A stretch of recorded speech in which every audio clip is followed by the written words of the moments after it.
안녕하세요. 마음쉼터 가족 여러분. 오늘 여러분과 나눌 이야기는 한 여인의 절박한 선택에서 시작됩니다. 8살 딸아이의 손을 잡고 60대 재벌 회장님께 시집갔습니다. 그는 일주일에 8번을 요구했습니다. 저는 얼굴을 붉히며 말했죠. 그럼 한번 해볼까요? 그리고 신혼 첫날 밤, 그는 침실에서 도망치려 했습니다. 제 한마디에 그의 얼굴은 핏기 하나 없이 새하얗게 질려버렸죠. 오늘 서울엔 이상한 비가 내렸습니다. 장대비는 아니었지만 살갗을 파고드는 차가움이 느껴지는 그런 비였습니다. 저는 5평도 채 안 되는 반지하 방에 서서 유일한 창문 밖을 바라봤습니다. 잿빛 하늘은 제 마음처럼 암담했습니다. 다른 사람들의 세상은 여전히 화려하게 돌아가고 있겠지만 제 세상은 오래전부터 이 방의 하얀 벽지와 끝없는 걱정의 잿빛으로만 채워져 있었습니다. 그때 숨막히는 정적을 깨고 전화벨이 울렸습니다. 액정에 뜬 전 남편이라는 이름에 심장이 쿵 내려앉았습니다. 이 시간에 그에게서 전화가 올 때면 좋은 일일 리가 없었죠. 저는 심호흡을 하고 최대한 아무렇지 않은 목소리를 유지하려 했으며 통화 버튼을 눌렀습니다. 수화기 너머로는 시끄러운 음악과 술잔 부딪히는 소리, 그리고 이미 거나하게 취한 그의 목소리가 뒤섞여 들려왔습니다. 서아야, 길게 말할 거 없고 나 요즘 돈이 너무 없어. 새 와이프는 곧 애 낳지. 돈 들어갈 데가 한두 군데가 아니야. 저는 휴대전화를 꽉 쥐었습니다. 손톱이 손바닥을 파고드는 것도 잊은 채 그저 조용히 다음 말을 기다렸습니다. 제 침묵이 그를 더 짜증나게 만든 모양이었습니다. 듣고 있어? 결론만 말할게. 이번 달부터 얘나 양육비 못 줘. 내 딸이니까 네가 알아서 키워. 나 돈 없어. 투 하는 소리가 건조하고 잔인하게 울려 퍼졌습니다. 저는 전화기를 귀에 댄 채 한참을 서 있었습니다. 분노가 차오르기도 전에 전화기가 다시 한번 울렸습니다. 이번에는 예나의 담임 선생님이었습니다. 심장이 철렁했습니다. 여보세요, 선생님. 무슨 일이세요? 수화기 넘어 선생님의 목소리는 다급했습니다. 서아 씨, 지금 바로 학교로 와주셔야겠어요. 예나가 갑자기 고열로 쓰러졌어요. 아이가 의식이 없고 자꾸 축 처져요. 무서워서 귀가 윙윙 울렸습니다. 선생님의 말이 더는 들리지 않았습니다. 저는 미친 사람처럼 낡은 비옷 하나를 걸치고 밖으로 뛰쳐나가 낡은 오토바이에 시동을 걸었습니다. 비가 얼굴을 때리는 따가움 속에서 눈물에 흐릿해진 딸아이의 모습만이 아른거렸습니다. 학교에 도착해 딸아이를 품에 안았습니다. 8살 아이의 몸이 불덩이처럼 뜨거웠습니다. 저는 가장 가까운 대학병원 응급실로 예나를 데리고 갔습니다.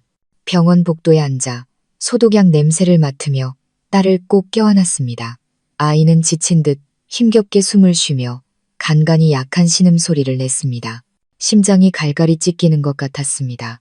잠시 후 의사가 심각한 얼굴로 나왔습니다. 급성 폐렴입니다. 당장 입원해서 경과를 지켜봐야 합니다.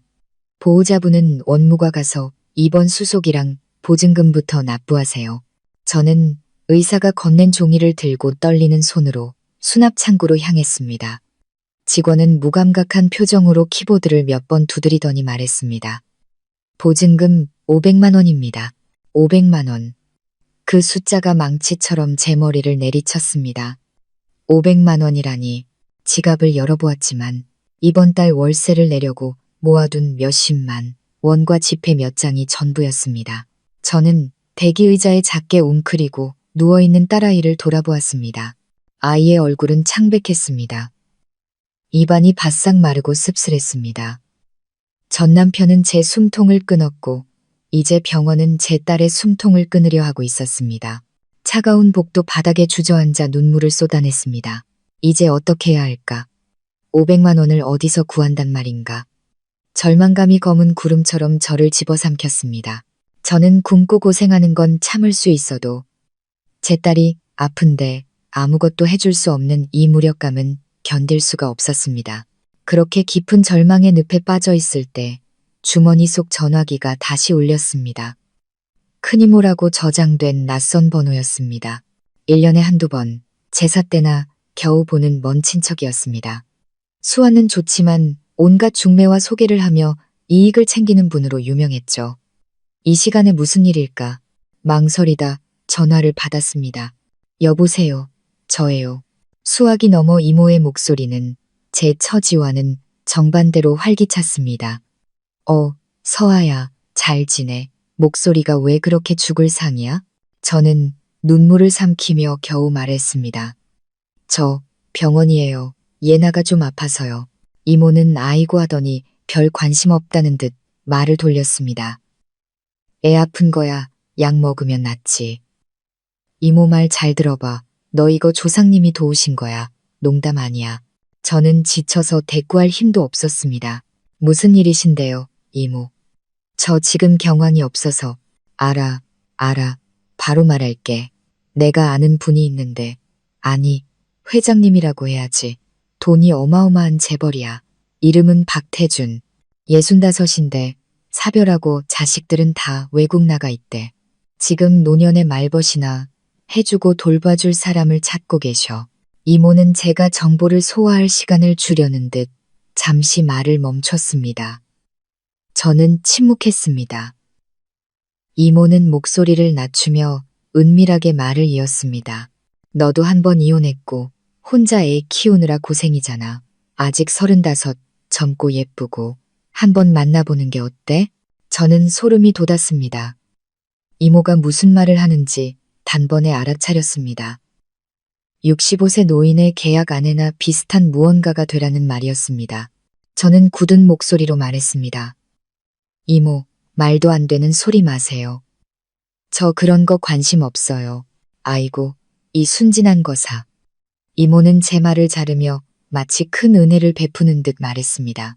끝까지 들어봐. 그분이 재벌이라고, 재벌. 듣자 하니 그분이 오케이만 하면 사례금으로 50억을 주신대. 50억. 네가 평생 일해도 꿈도 못 꿀 돈이야. 그냥 말벗 해주고 돌봐드리는 거지. 뭐 힘든 일 시키시겠어. 그리고 이모는 다시 목소리를 낮췄습니다. 근데 조건이 하나 좀 특이해서 말하기가 좀 그렇네. 50억. 그 숫자가 병원 복도의 아이들 울음소리를 지우고 제 머릿속을 가득 채웠습니다. 손에 쥔 500만 원짜리 입원 신청서를 내려다보고 50억이라는 숫자를 떠올렸습니다. 터무니없이 비현실적인 차이였습니다. 500만 원도 없는 제게 50억이라니. 처음에 혐오감은 점차 다른 감정으로 바뀌어 갔습니다. 절망적인 호기심이었습니다. 이모는 제 침묵을 눈치챘는지 말을 이었습니다. 어때? 잘 생각해봐. 인생 역전할 기회야. 내 딸 국제학교 보내고 대저택에서 살게 할 수 있어. 내 생각은 안 해도 딸 생각은 해야지. 그 말은 제 가장 약한 곳을 찔렀습니다. 맞습니다. 저는 저를 아끼지 않아도 제 딸은 아껴야 했습니다.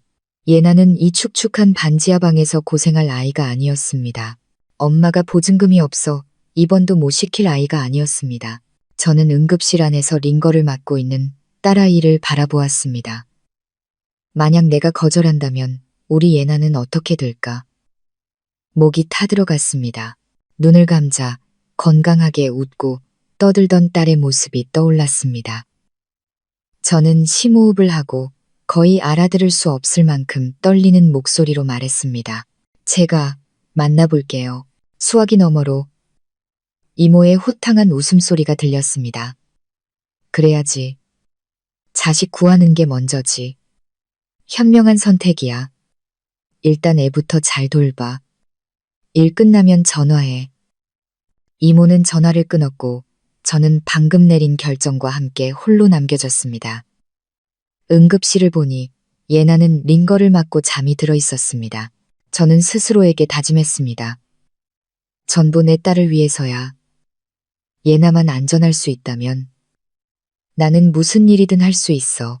다음 날 사방에 돈을 빌려 겨우 500만 원을 마련해 수납을 마치자마자 이모에게서 전화가 왔습니다. 준비해.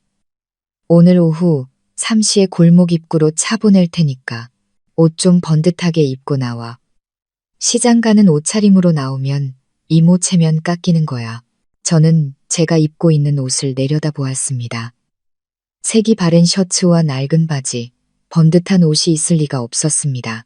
전화를 끊고 조용히 반지하 방으로 돌아와 전 남편과 결혼할 때 입었던 유일한 원피스를 꺼냈습니다. 하지만 더 이상 어울리지 않았습니다. 결국 가장 상태가 좋은 짙은 남색의 낡은 정장 원피스를 골라 정성껏 다렸습니다. 정확히 3시 먼지 한 톨 없이 반짝이는 검은색 세단이 골목 입구에 멈춰 섰습니다. 이모가 저를 차 안으로 밀어넣으며 속삭였습니다. 차 안에서 예의 바르게 행동해. 박태준 회장님이셔. 깍듯하게 네, 아니오만 대답하고 잘난 척하지 마. 저는 심장이 터질 듯 뛰어 고개를 끄덕였습니다. 차는 제 낡은 오토바이와는 비교도 안 되게 부드럽게 나아갔습니다. 제가 멀리서 바라보기만 했던 평창동의 대저택 단지로 저를 데려갔습니다. 높다란 철문이 소리 없이 열리고 차는 정교하게 가꿔진 넓은 정원으로 들어섰습니다. 차에서 내리는 제 다리가 후들거렸습니다. 이모가 등을 살짝 밀며 말했습니다. 들어가. 이모는 여기까지야.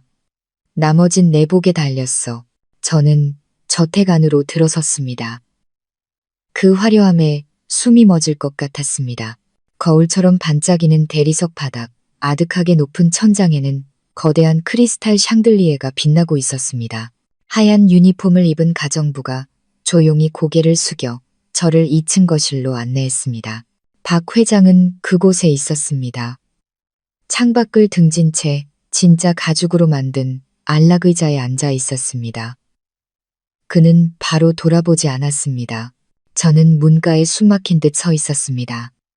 몇 초 후, 그가 의자를 돌렸습니다. 65. 머리는 희끗했지만 단정하게 빗어 넘겼고 얼굴에는 주름이 있었지만 눈빛은 날카로웠습니다. 그는 집에서 입는 단순한 실크 잠옷 차림이었지만 무척 비싼 옷이라는 것을 알 수 있었습니다. 생각보다 기품이 있었지만 그에게서 뿜어져 나오는 위압감의 등골이 서늘해졌습니다.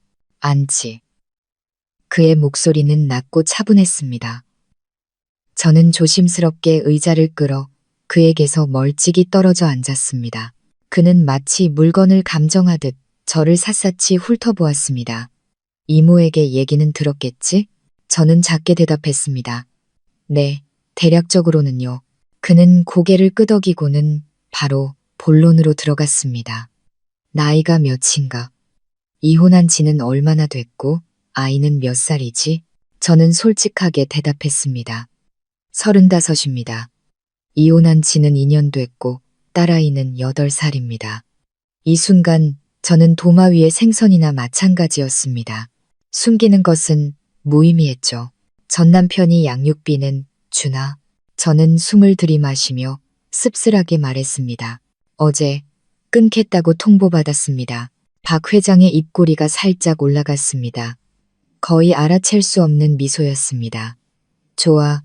솔직한 게 마음에 드는군. 그는 잠시 말을 멈추고 차를 한 잔 따라 제 쪽으로 밀었습니다. 나는 올해 65. 자식들은 멀리 있고 아내는 세상을 떠났지. 말벗이 필요해. 그는 제 눈을 똑바로 쳐다보았습니다. 그 시선에 저는 몸이 굳었습니다. 내 방식대로의 말벗 말이야. 나이는 들었지만 건강은 아주 좋거든. 방 안의 공기가 무겁게 가라앉았습니다. 그는 말을 이었습니다. 그의 차분한 목소리는 한 글자 한 글자가 망치처럼 제 귀를 때렸습니다. 낭만적인 것에 시간을 낭비할 생각은 없어. 현실적인 게 필요해. 내 요구는 아주 명확해. 당신이 내 생리적인 욕구를 충족시켜줘야 해. 구체적으로 일주일에 8번. 할 수 있겠나? 저는 그 자리에 얼어붙었습니다. 발밑이 무너져 내리는 것 같았습니다. 일주일에 8번, 65세 노인이 농담을 하는 걸까? 아니면 변태인 걸까? 그 장면을 상상하자 속이 울렁거렸습니다. 회장님, 무슨 말씀이신지 잘 이해가. 박 회장은 옅게 웃었습니다. 이해했을 텐데? 모르는 척하지 마. 할 수 있냐고 묻고 있잖아. 그가 저를 뭘로 보는 걸까? 장난감? 저는 벌떡 일어났습니다. 모욕감에 온몸이 떨렸습니다. 회장님, 농담이 너무 지나치십니다. 저는 이 끔찍한 곳에서 도망치기 위해 돌아섰습니다.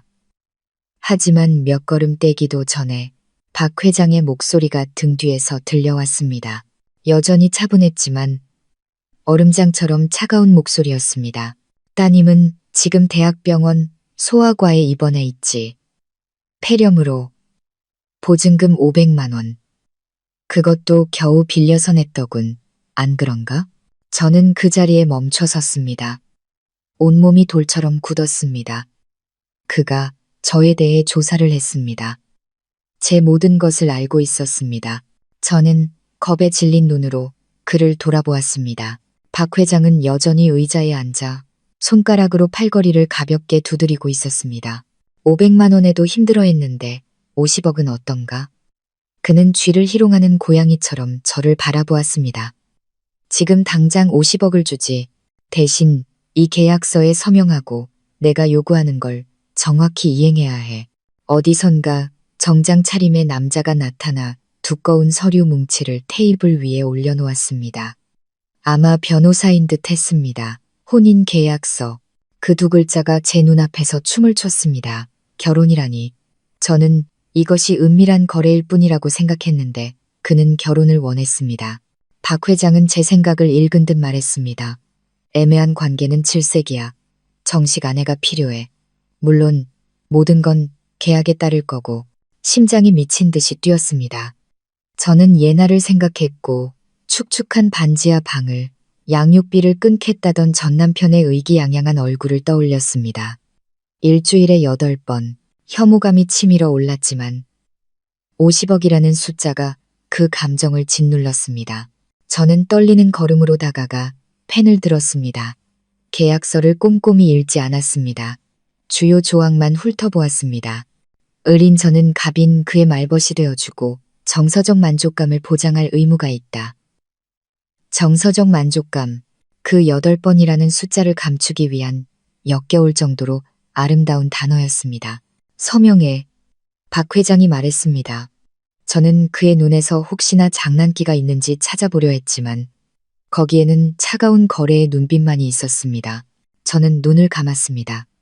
8번이든 10번이든 무슨 차이가 있을까? 내 인생은 이미 지옥인데 한층 더 내려간다고 달라질 건 없었다. 저는 이를 악물고 제 이름을 서명했습니다. 글씨가 심하게 떨렸습니다. 제가 서명을 마치자마자 휴대전화에서 띵하는 소리가 울렸습니다. 계좌 입금 알림 문자였습니다. 열어보니 눈앞이 아찔했습니다. 5, 0, 0, 0원, 0의 개수를 몇 번이나 세었는지 모릅니다. 태어나서 이렇게 큰 돈은 처음 봤습니다. 돈은 보냈네. 박 회장은 자리에서 일어나 실크 잠옷자락을 정리했습니다. 이제 가서 당신 일 처리하고 딸 문제도 마무리 짓고 이쪽으로 이사 오도록 사람을 보내지. 그는 마치 사업 회의를 끝낸 것처럼 말했습니다. 저는 여전히 떨리는 손으로 휴대전화를 쥐고 있었습니다. 저는 저 자신을 팔았습니다. 미래와 존엄, 그리고 제 몸을 50억 원에 팔아버린 것입니다. 저택을 나서는데 오후에 햇살이 얼굴에 쏟아졌지만 조금도 따뜻하지 않았습니다. 저는 부자가 되었고 동시에 모든 것을 잃은 기분이었습니다. 택시에 올라타자마자 눈물이 터져 나왔습니다. 이 눈물이 수치심 때문인지 아니면 마침내 딸을 살릴 수 있게 되었다는 안도감 때문인지 알 수 없었습니다. 저는 반지하 방으로 가지 않고 기사에게 병원으로 바로 가달라고 했습니다. 어제만 해도 절망과 무력감 속에서 서 있던 그 수납 창구로 달려갔습니다. 어제의 그 직원이 저를 보고는 딱한 표정을 지었습니다. 아마 또 돈을 밀어달라고 온 줄 알았을 겁니다. 저는 심호흡을 하고 최대한 침착하게 은행 카드를 창구에 내려놓으며 단호하게 말했습니다. 환자 진예나 입원비 결제할게요. 우선 2천만 원 선결제하고 제일 좋은 1인실로 옮겨주세요. 직원은 제 말을 듣고 깜짝 놀라 저를 쳐다봤습니다. 네, 2천만 원이요? 그녀는 잘못 들었다고 생각하는 듯 했습니다. 얼마라고 하셨죠? 2천만 원이요. 그리고 가능한 한 가장 좋은 병실, 1인실로 부탁합니다. 돈은 얼마가 들어도 상관없어요. 저는 돈이 주는 권력의 목소리로 말했습니다. 돈이 이런 기분을 느끼게 해줄 수 있다는 걸 처음 알았습니다. 직원은 재빨리 컴퓨터를 조작했고 태도는 완전히 바뀌어 상냥하게 말했습니다. 네, 고객님, 잠시만 기다려주세요. 결제를 마친 후 병실로 들어갔습니다. 예나는 여전히 깊이 잠들어 있었습니다. 저는 딸아 이 곁에 앉아 주사바늘이 꽂힌 작은 손을 잡았습니다. 또다시 눈물이 흘렀지만 이번에는 안도의 눈물이었습니다. 예나야, 우리 딸, 엄마 이제 돈 있어. 엄마가 다 해줄게. 이제 아무도 우리 모녀 괴롭히지 못할 거야. 저는 딸의 뜨거운 이마에 입을 맞추며 속삭였습니다. 제가 갑자기 큰 돈을 갖게 되었다는 소문은 생각보다 빨리 퍼져나갔습니다. 아마 이모가 자신의 공적을 떠벌리고 다닌 모양이었습니다. 제가 딸에게 사과를 깎아주고 있을 때 전 남편에게서 전화가 왔습니다. 이번에는 더 이상 두렵지 않았습니다. 저는 담담하게 전화를 받았습니다. 수화기 넘어 시끄러운 음악은 여전했지만 그의 목소리에는 비아냥과 질투가 가득했습니다. 뭐야, 대박 터뜨렸다며? 그렇게 빨리? 딸 병원비는 어디서 그렇게 빨리 구했대? 저는 침묵했습니다. 그는 비웃었습니다. 그럴 줄 알았지. 대단하다, 진서아. 나랑 헤어진 지 2년 만에 아주 그냥 꽃뱀이 다 됐네? 저는 사과 깎는 칼을 꽉 쥐었습니다. 무슨 소리야? 난 몰라. 몰라? 그가 소리쳤습니다. 동네방네 소문이 다 났어. 65살 먹은 재벌 영감탱이한테 시집갔다며. 대단하다, 진짜. 넌 정말 돈 때문에 뭐든지 하는 그런 여자였구나. 저는 옅게 웃었습니다. 약보다 더 쓴 미소였습니다. 그래, 난 돈 때문에 뭐든 하는 여자야. 그럼 넌 자기 딸이 아파서 병원에 있는데도 내버려두는 넌 어떤 남자인데? 새 와이프 먹여 살리겠다고 딸 양육비 끊는 넌 뭔데? 네가 나한테 그런 말 할 자격이 있어? 제 일침에 그가 잠시 주춤하는 듯 했지만 이내 기분 나쁜 웃음소리를 냈습니다.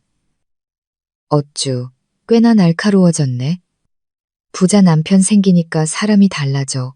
근데 잘 들어도 65이야. 넌 35이고 네가 그 영감 만족시킬 수는 있고 아니면 그냥 쳐다만 보고 끝나는 거 아니야? 모욕감이 극에 달했습니다. 저는 이를 악물고 말했습니다. 그건 내 일이야. 너랑 상관없어. 전화를 끊고 침대에 휴대전화를 던져버렸습니다. 분노의 가슴이 아팠습니다. 그래, 나는 나를 팔았다. 하지만 나를 이 지경까지 몰고 간 사람이 바로 그가 아니었던가. 최고급 병실에 앉아 사과를 한 입 베어 물었지만 쓴맛밖에 느껴지지 않았습니다. 좋은 약과 편안한 병실 덕분인지 예나는 생각보다 빨리 회복했습니다. 며칠 후 딸은 퇴원했고 저는 더 이상 그 축축한 반지하 방으로 아이를 데려가지 않았습니다. 고급 세단이 우리를 기다리고 있었고 박 회장의 저택으로 곧장 향했습니다.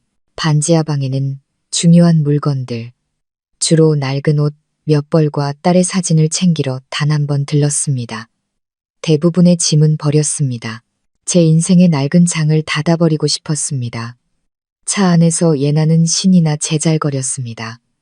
8살 아이는 처음 타보는 비싼 차의 모든 것이 신기했습니다. 엄마, 이 차는 왜 이렇게 조용해? 우리 어디 가는 거야? 외할머니 댁. 저는 딸의 머리카락을 쓰다듬으며 복잡한 마음을 감출 수 없었습니다. 8살 아이에게 이 상황을 어떻게 설명해야 할까? 딸에게 더 나은 삶을 주기 위해 할아버지 뻘 남자와 결혼했다고 어떻게 말할 수 있을까? 저는 심호흡을 했습니다. 예나야, 우리 이제 새 집으로 이사 가는 거야. 아주 예쁜 집이야. 왜 할머니 댁보다 훨씬 더.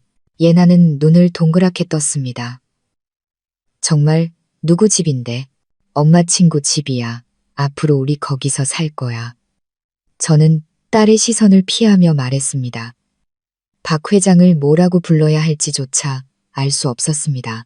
차가 저택 앞에 멈추자 예나는 입을 떡 벌렸습니다. 우와, 엄마, 성희야. 우리 진짜 여기서 살아? 딸의 순수함에 가슴이 아팠습니다. 저는 딸의 손을 잡고 집 안으로 들어갔습니다. 박 회장은 거실, 바로 그 안락의자에 앉아 신문을 읽고 있었습니다. 우리의 발소리에 그가 고개를 들었습니다. 예나는 활발한 아이였지만 낯선 어른 앞에서는 겁을 먹었습니다. 아이는 제 등 뒤로 조심스럽게 숨었습니다. 저는 딸을 살짝 앞으로 밀었습니다. 예나야, 할아버지께 인사드려야지. 예나는 작은 목소리로 인사했습니다. 안녕하세요. 박 회장은 신문을 내려놓았습니다. 그는 한참 동안 예나를 바라보았습니다. 그의 눈빛은 저를 볼 때와 같은 차가움이 아니라 무언가 복잡한 감정이 섞여 있었습니다. 그는 아무 말 없이 손짓했습니다. 곧바로 하녀가 예쁜 리본으로 포장된 큰 상자를 들고 나왔습니다. 박 회장은 여전히 낮은 목소리로 말했습니다. 널 위한 선물이다. 예나는 저를 쳐다봤습니다. 저는 고개를 끄덕였습니다. 할아버지가 주시는 거니까 받아. 감사하다고 해야지. 아이는 조심스럽게 다가가 상자를 받았습니다. 안에는 제가 가게 쇼윈도 너머로만 보여주었던 비싼 공주 인형이 들어있었습니다. 예나의 눈이 반짝 빛났습니다. 아이는 인형을 꼭 껴안으며 기뻐했습니다. 우와, 너무 예뻐요. 감사합니다. 박 회장은 딸의 반응을 보더니 희미하게 미소를 짓는 것 같았습니다. 그리고 그는 제가 8번이라는 요구보다 더 충격적인 말을 했습니다. 할아버지라고 부르지 말고 앞으로 아빠라고 부르렴. 저는 그 자리에 얼어붙었습니다. 아빠?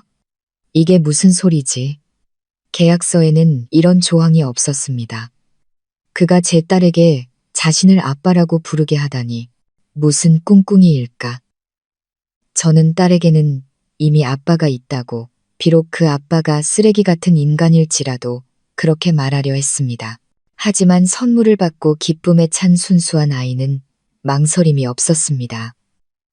딸은 인형을 껴안고 그를 올려다보며 환하게 웃었습니다. 네, 아빠. 저는 8살 딸아 이가 인형을 껴안고 65살 노인을 아빠라고 부르는 모습을 지켜보았습니다. 수치심보다 더 복잡한 새로운 공포가 제 마음속에 피어올랐습니다. 저는 저 자신을 팔았고 이제는 제 딸의 인생까지 팔아버린 것 같았습니다. 3번째 절망적인 시도 끝에 박 회장은 2팔을 늘어뜨렸습니다. 잘 관리된 그의 단단한 몸이 마치 바람 빠진 풍선처럼 힘없이 축 처졌습니다. 그는 땀에 흠뻑 젖은 채 정성껏 빗어 넘긴 은발을 한 채로 거친 숨을 몰아쉬었습니다. 따뜻한 노란 조명이 비추는 화려한 침실. 지금 제 눈에는 마치 한 편의 비참한 연극 무대처럼 보였습니다. 그리고 화려한 붉은색 슬립을 입은 저는 그 연극의 유일한 관객이었습니다. 그는 저를 감히 쳐다보지 못했습니다. 등을 돌린 채 서둘러 검은색 실크 가운을 집어 걸쳤습니다. 아까까지만 해도 위풍당당했던 그의 어깨가 지금은 초라하게 축 처져 떨리고 있었습니다. 무거운 침묵이 방 안을 감쌌습니다. 저는 방구석 시계의 똑딱거리는 소리를 들을 수 있었습니다. 한 박자, 한 박자, 마치 제 인내심이나 그의 수치심에 남은 시간을 세는 것 같았습니다. 저는 침대에 가만히 앉아 있었습니다. 어떻게 해야 할까? 비웃어야 할까? 그럴 만큼 잔인하지는 못했습니다. 울어야 할까? 울 이유는 없었습니다. 아니면 그를 위로해야 할까? 무슨 말을 해야 할지 몰랐습니다. 저는 그저 50억짜리 상품일 뿐이었고 이 상품은 그가 생각했던 것보다 사용하기 어려운 모양이었습니다. 그는 비틀거리며 걷기 시작했습니다. 그렇습니다. 그는 65이었습니다. 부와 위험으로 아무리 감추려 해도 나이는 속일 수 없었습니다. 그는 폐잔병처럼 무거운 발걸음으로 문을 향해 걸어갔습니다. 희미한 조명 아래 움직이는 그의 검은 실크 가운 뒷모습은 외롭고 처량해 보였습니다. 그는 도망치고 있었습니다. 이 방에서 제 붉은 슬립 앞에서, 그리고 가장 중요하게는 자신이 실패했다는 냉혹한 현실로부터 도망치고 있었습니다. 모든 것을 살 수 있는 재벌 회장도 30살의 정력은 살 수 없었던 것입니다. 일주일에 8번이라는 약속은 이제 제 머릿속에서 한편의 코미디처럼 울려 퍼졌습니다. 그의 떨리는 손이 차가운 황동 문고리에 닿았습니다. 그 문고리의 차가움은 지금 그의 심정과 같을 것입니다. 그는 그저 문고리를 돌려 문을 열고 나가기만 하면 됩니다. 그리고 서재나 다른 방으로 돌아가 오늘 밤은 없었던 일인 양 일에 몰두하겠죠. 그가 쓴 50억이 그저 농담이었던 것처럼 말입니다. 그는 이 차가운 신혼방에 저를 어리둥절함과 무의미한 계약서와 함께 남겨둘 참이었습니다. 방을 벗어나려는 박 회장의 등을 보며 저는 문득 전 남편을 떠올렸습니다. 예전에도 그가 실패했던 밤들이 있었습니다. 하지만 그는 침묵하지 않았습니다. 그는 소리치고 욕하고 모든 것을 제 탓으로 돌렸습니다. 당신은 통나무 같아. 아무 감정도 없잖아. 그는 제가 남편을 만족시킬 줄 모른다고 했습니다. 그리고 그는 다른 여자를 찾아 떠났습니다. 저보다 만족시킬 줄 아는 여자들을 찾아서 저는 박 회장을 보았습니다. 그도 똑같은 짓을 하려는 걸까? 도망친 다음 내일 아침이 되면 돈과 권력으로 저를 짓밟고 잘못은 자신이 아니라 저에게 있었다고 증명하려는 걸까? 제 마음속에 이상한 감정이 솟아올랐습니다. 두려움도 분노도 아니었습니다. 그것은 연민이었습니다. 평생을 바쳐 제국을 건설하고 모두가 자신 앞에 고개 숙이게 만든 남자가 결국 가장 중요하다고 생각했던 권력의 순간에 자신의 몸에게 배신당한 것입니다. 그가 내세웠던 8번이라는 숫자는 아마 그의 욕구가 커서가 아니라 자존심이 너무 컸기 때문일 겁니다. 그는 65임에도 여전히 건재하다는 것을 증명하고 싶었던 것입니다. 그의 손이 문고리를 쥐었습니다. 단 1초만 더 있으면 그는 사라질 것입니다. 저는 그것을 내버려 둘 수 없었습니다. 전 남편처럼 그가 도망친 뒤에 돌아와 제게 모든 책임을 돌리게 할 수는 없었습니다. 저는 50억을 받았고 계약서에 서명했으며 그의 아내였습니다. 최소한 이유를 알 권리는 있었습니다. 저는 깊은 숨을 들이마셨습니다. 방 안에는 아직 와인 향이 남아 있었습니다. 저는 입을 열었습니다. 제 목소리는 고요한 방 안에 크지 않게, 하지만 이상할 정도로 차분하고 명확하게 울려 퍼졌습니다. 도망가시게요? 박 회장은 그 자리에 멈춰 섰습니다. 손은 여전히 문고리를 꽉 쥐고 있었지만 감히 돌리지는 못했습니다. 그의 등이 뻣뻣하게 굳었습니다. 저는 그가 듣고 있다는 것을 알았습니다. 저는 조금도 비아냥거리지 않고 담담한 목소리로 말을 이었습니다. 단지 솔직한 질문이었습니다.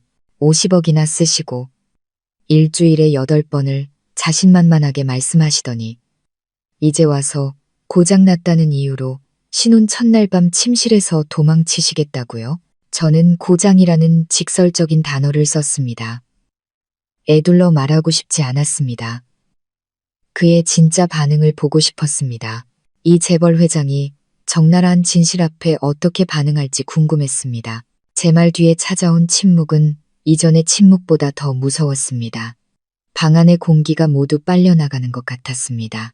박 회장은 여전히 부동자세로 서 있었습니다. 그의 검은 실크 가운 아래 등이 오르락내리락 했습니다. 그는 숨을 몰아쉬고 있었습니다. 피곤해서가 아니라 충격 때문이었습니다. 저는 그의 자존심에 비수를 꽂은 것입니다. 저는 그가 돌아서서 소리를 지르거나 제 뺨을 때리거나 당장 집에서 쫓아낼 것이라고 생각했습니다. 최악의 상황에 대비했습니다. 이미 50억은 받았으니까요. 두렵지 않았습니다.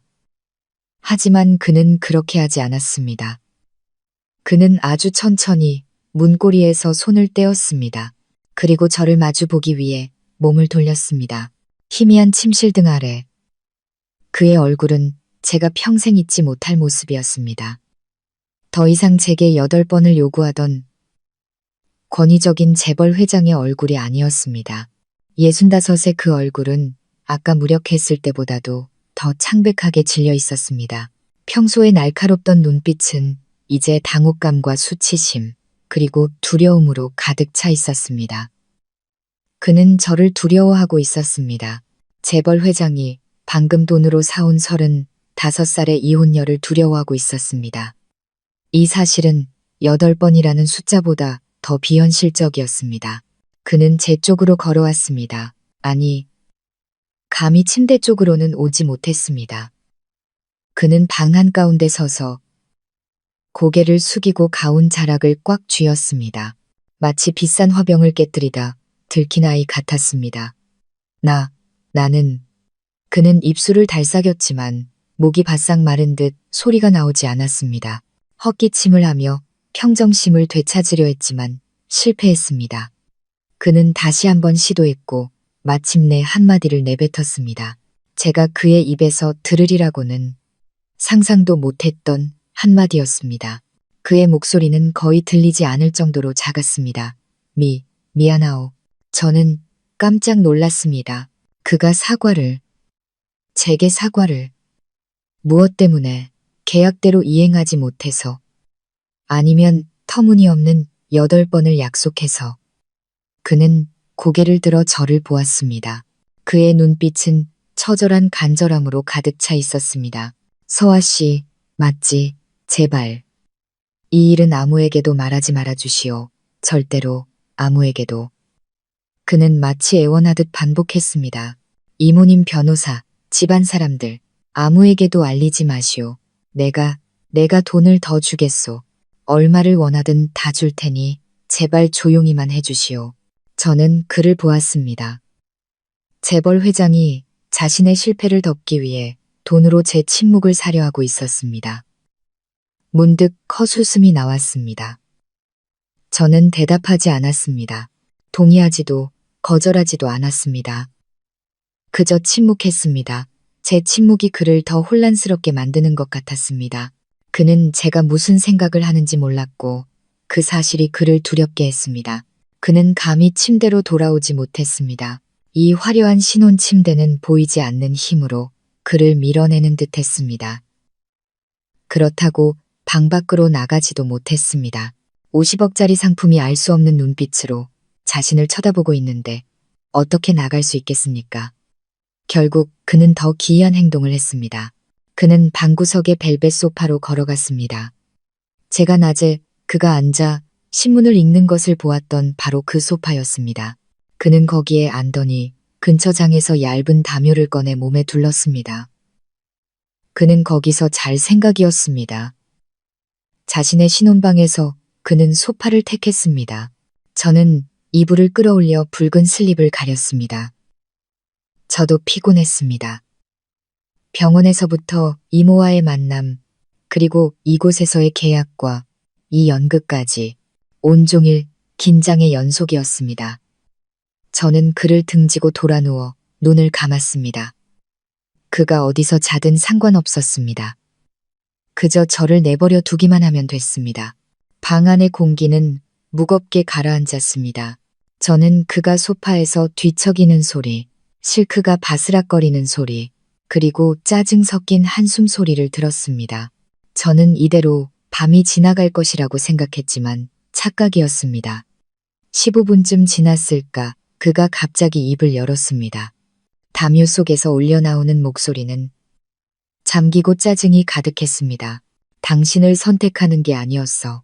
심장이 쿵 내려앉았습니다. 그가 후회하는구나. 계약을 취소하려는 걸까? 아니면 50억을 돌려달라고 하려는 걸까? 저는 몸을 돌려 그가 누워있는 어둠 속을 바라보았습니다. 그게 무슨 말씀이세요? 당신 탓이야. 그가 제 쪽으로 손가락질했습니다. 당신이 너무 젊어. 겨우 35이잖아. 나는 65인데 저는 어이가 없었습니다. 제가 젊은 것도 제 잘못이란 말인가? 당신을 보니 그가 짜증 섞인 목소리로 말을 이었습니다. 그 옷을 입은 당신을 보니 내가 부담감을 느꼈단 말이야. 그래, 부담감. 당신이 날 긴장시켜서 그래서 내가 자연스럽지 못했던 거야. 당신 잘못이라고. 저는 헛웃음을 터뜨렸습니다. 결국 그렇게 되는구나. 결국 모든 것은 제 잘못이었습니다. 제 전남편과 똑같았습니다. 그가 안 될 때는 제가 통나무 같다고 했습니다. 이 남자가 안 될 때는 제가 너무 젊어서 부담스럽다고 합니다. 남자들은 부자든 가난하든 35이든 65이든 실패했을 때 옆에 있는 여자에게 책임을 떠넘기는 공통점이 있었던 것입니다. 제 메마른 웃음소리가 호화로운 침실에 울려 퍼졌지만 박 회장의 매서운 눈빛에 금세 잦아들었습니다. 당신이 너무 젊어서 부담스러웠다는 그의 변명은 귓가에 계속 맴돌았습니다.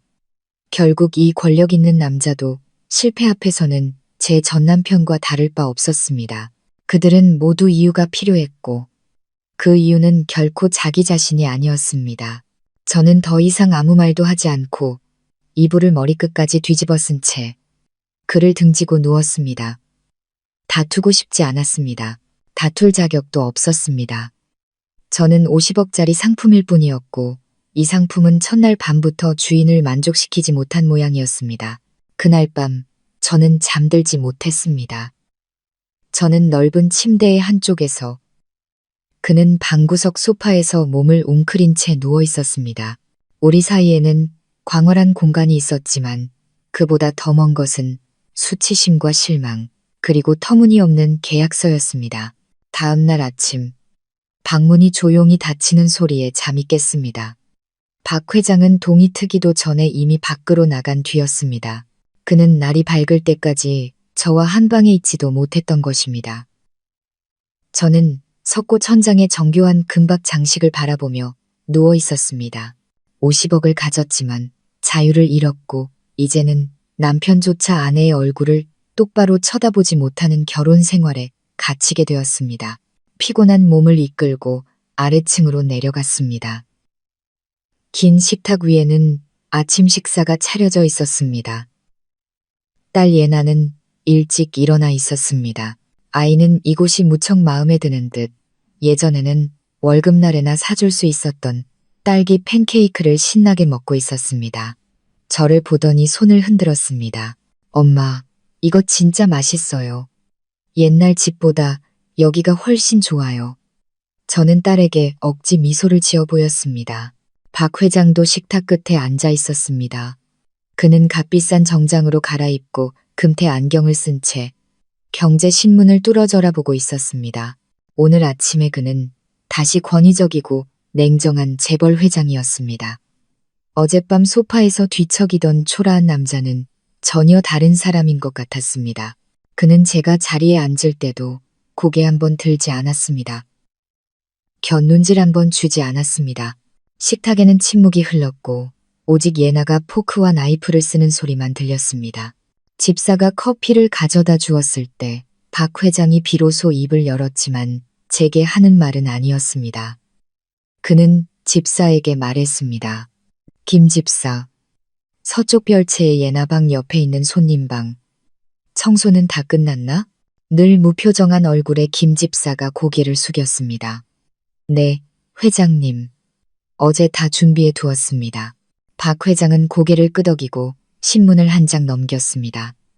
그리고 나서야 제 쪽으로 고개를 돌렸지만 시선은 여전히 신문에 고정되어 있었습니다. 서아 씨, 당신 짐은 그 방으로 옮기도록 해. 저는 깜짝 놀라 손에 든 숟가락을 멈췄습니다. 네. 무슨 말씀이세요? 그가 저를 침실에서 쫓아내려는 것이었습니다. 신혼 첫날 밤, 바로 다음 날에요. 박 회장은 마침내 고개를 들어 저를 보았습니다.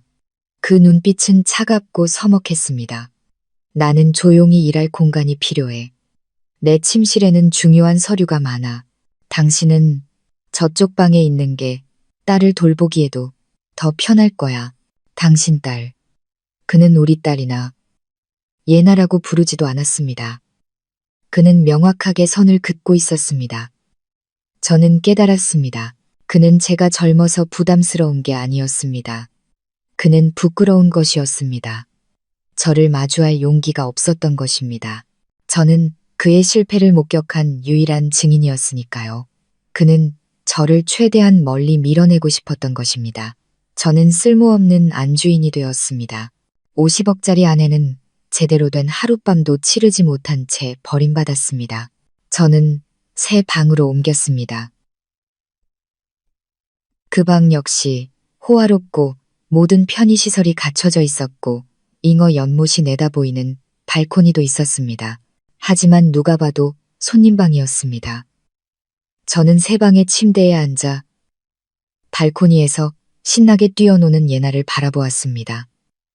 아이는 아무것도 몰랐습니다. 그저 성처럼 예쁜 집에 사는 것이 행복할 뿐이었습니다. 그리고 저는 제 위치를 깨달았습니다. 저는 명목상의 안주인이지만 실상은 남편의 집에서 사는 고급 하숙생에 불과했습니다. 저택에서의 제 삶은 기묘하게 흘러가기 시작했습니다. 저는 모든 것을 가졌습니다. 매주 배달되는 명품, 옷, 전속 요리사가 준비하는 음식, 그리고 한도 없는 신용카드까지. 하지만 저는 아무것도 갖지 못했습니다. 친구도, 일도, 그리고 가장 중요하게는 남편도 없었습니다. 비록 그와 한 집에 살고 있었지만 말입니다. 박 회장은 저를 철저하게 피하기 시작했습니다. 그는 정말로 저를 없는 사람 취급했습니다. 아침에는 저와 예나가 일어나기 전에 집을 나섰고 밤에는 제가 제 방으로 들어간 후에야 늦게 돌아왔습니다. 우리가 마주칠 수 있는 유일한 시간은 저녁 식사 시간이었지만 그는 그마저도 온갖 핑계를 대며 피했습니다. 일주일, 2주일이 지났습니다. 일주일에 8번은 제가 들어본 가장 터무니없는 농담이 되었습니다. 저는 한 달에 그의 얼굴을 8번 보기도 힘들었습니다. 숨이 막혀왔습니다. 이 화려함이 저를 짓누르고 있었습니다. 어느 주말 저녁 저는 작정하고 거실에서 그를 기다렸습니다. 이야기를 해야 했습니다. 이렇게 유령처럼 살 수는 없었습니다. 저녁 8시가 다 되어 그의 차가 돌아왔습니다.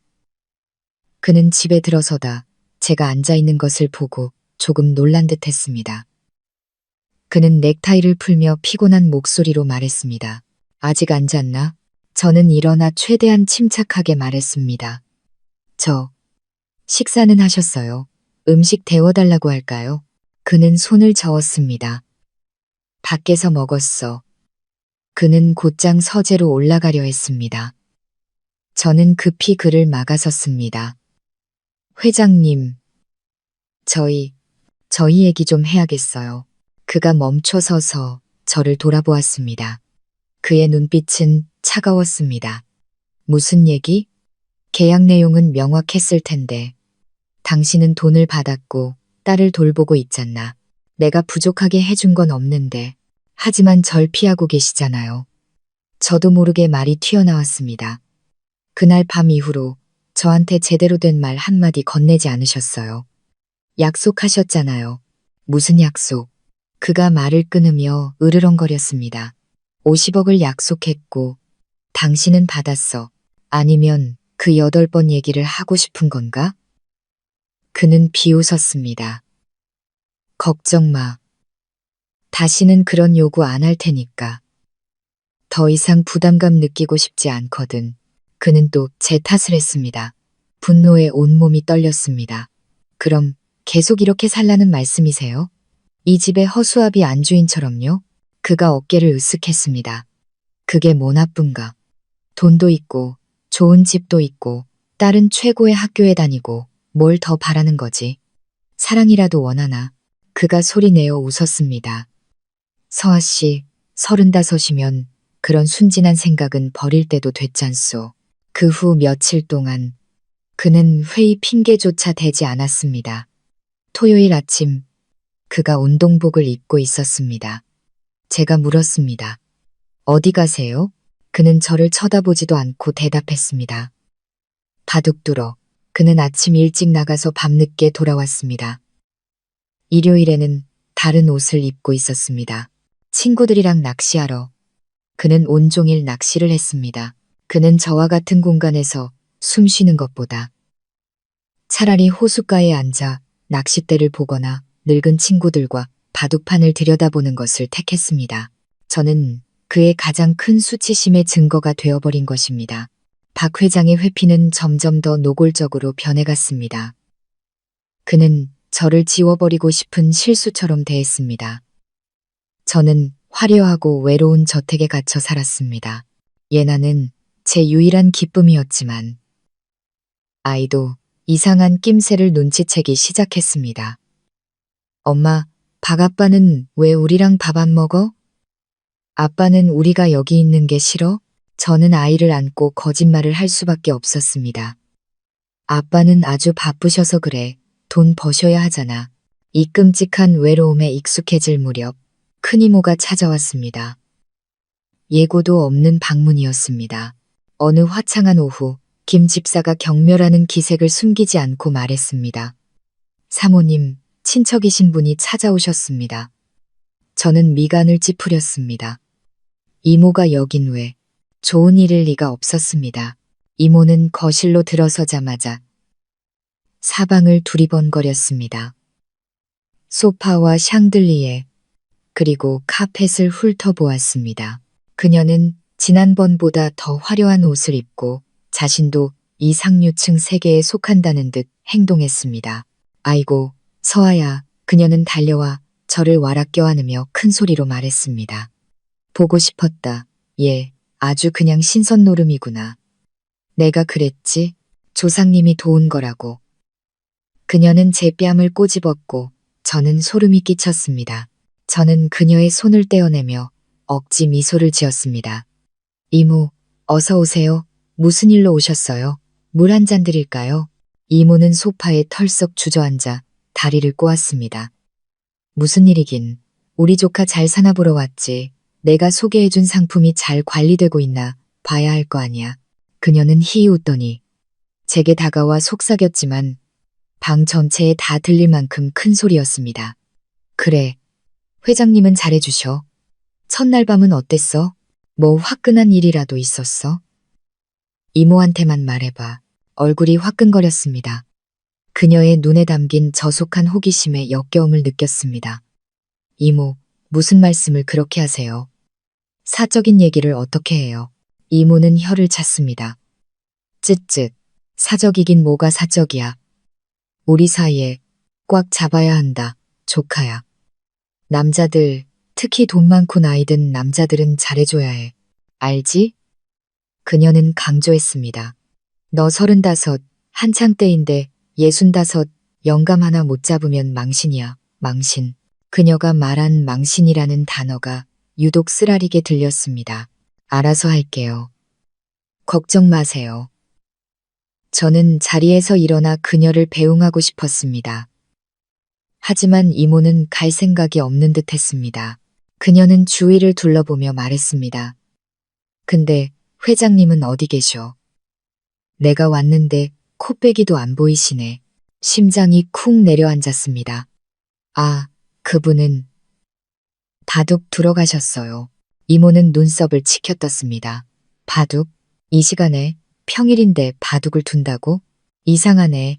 그녀는 의심스러운 눈초리로 저를 쳐다봤습니다. 혹시 무슨 일 있어? 그러다 그녀는 구석에서 놀고 있는 예나를 보고는 다시 혀를 찼습니다. 그리고 말이야, 꽉 잡아서 아들 하나 낳아드려. 내 딸은 친딸이 아니잖아. 소용없어.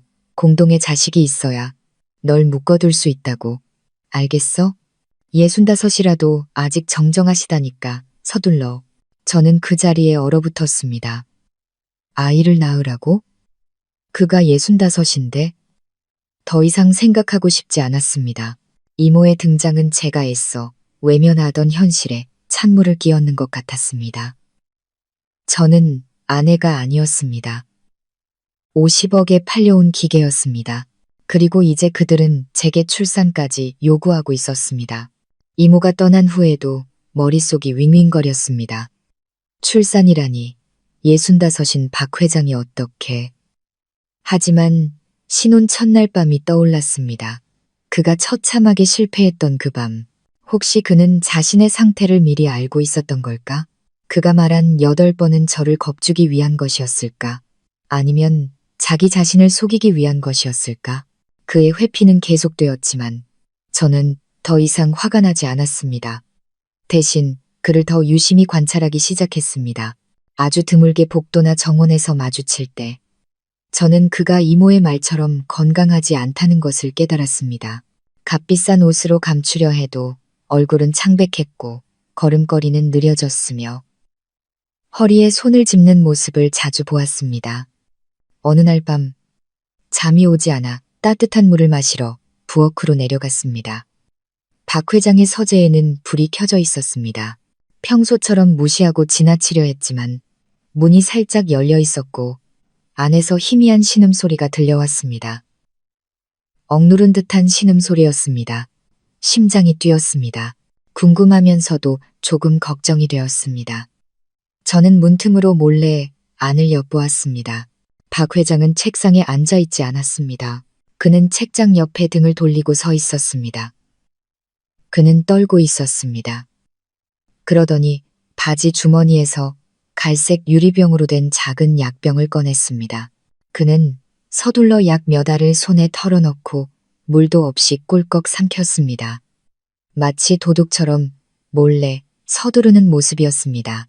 약을 먹은 후 그는 책장에 머리를 기댄 채 거친 숨을 몰아쉬었고 어깨가 들썩였습니다. 저는 그 자리에 얼어붙었습니다. 무슨 약일까? 그가 무슨 병이라도 있는 걸까? 이모는 그가 아주 건강하다고 했고 그 자신도 건강을 자랑했었다. 그렇다면 저 약은 무엇일까? 비타민은 아니었다. 비타민을 저렇게 고통스럽게 몰래 먹는 사람은 없다. 새로운 공포가 제 마음속에 스며들었습니다. 저는 딸을 구하기 위해 돈을 보고 그와 결혼했다.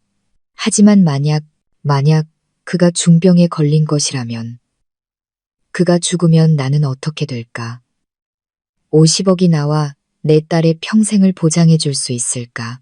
아니면 나는 이 집에서 쫓겨나고 모든 것이 물거품이 될까?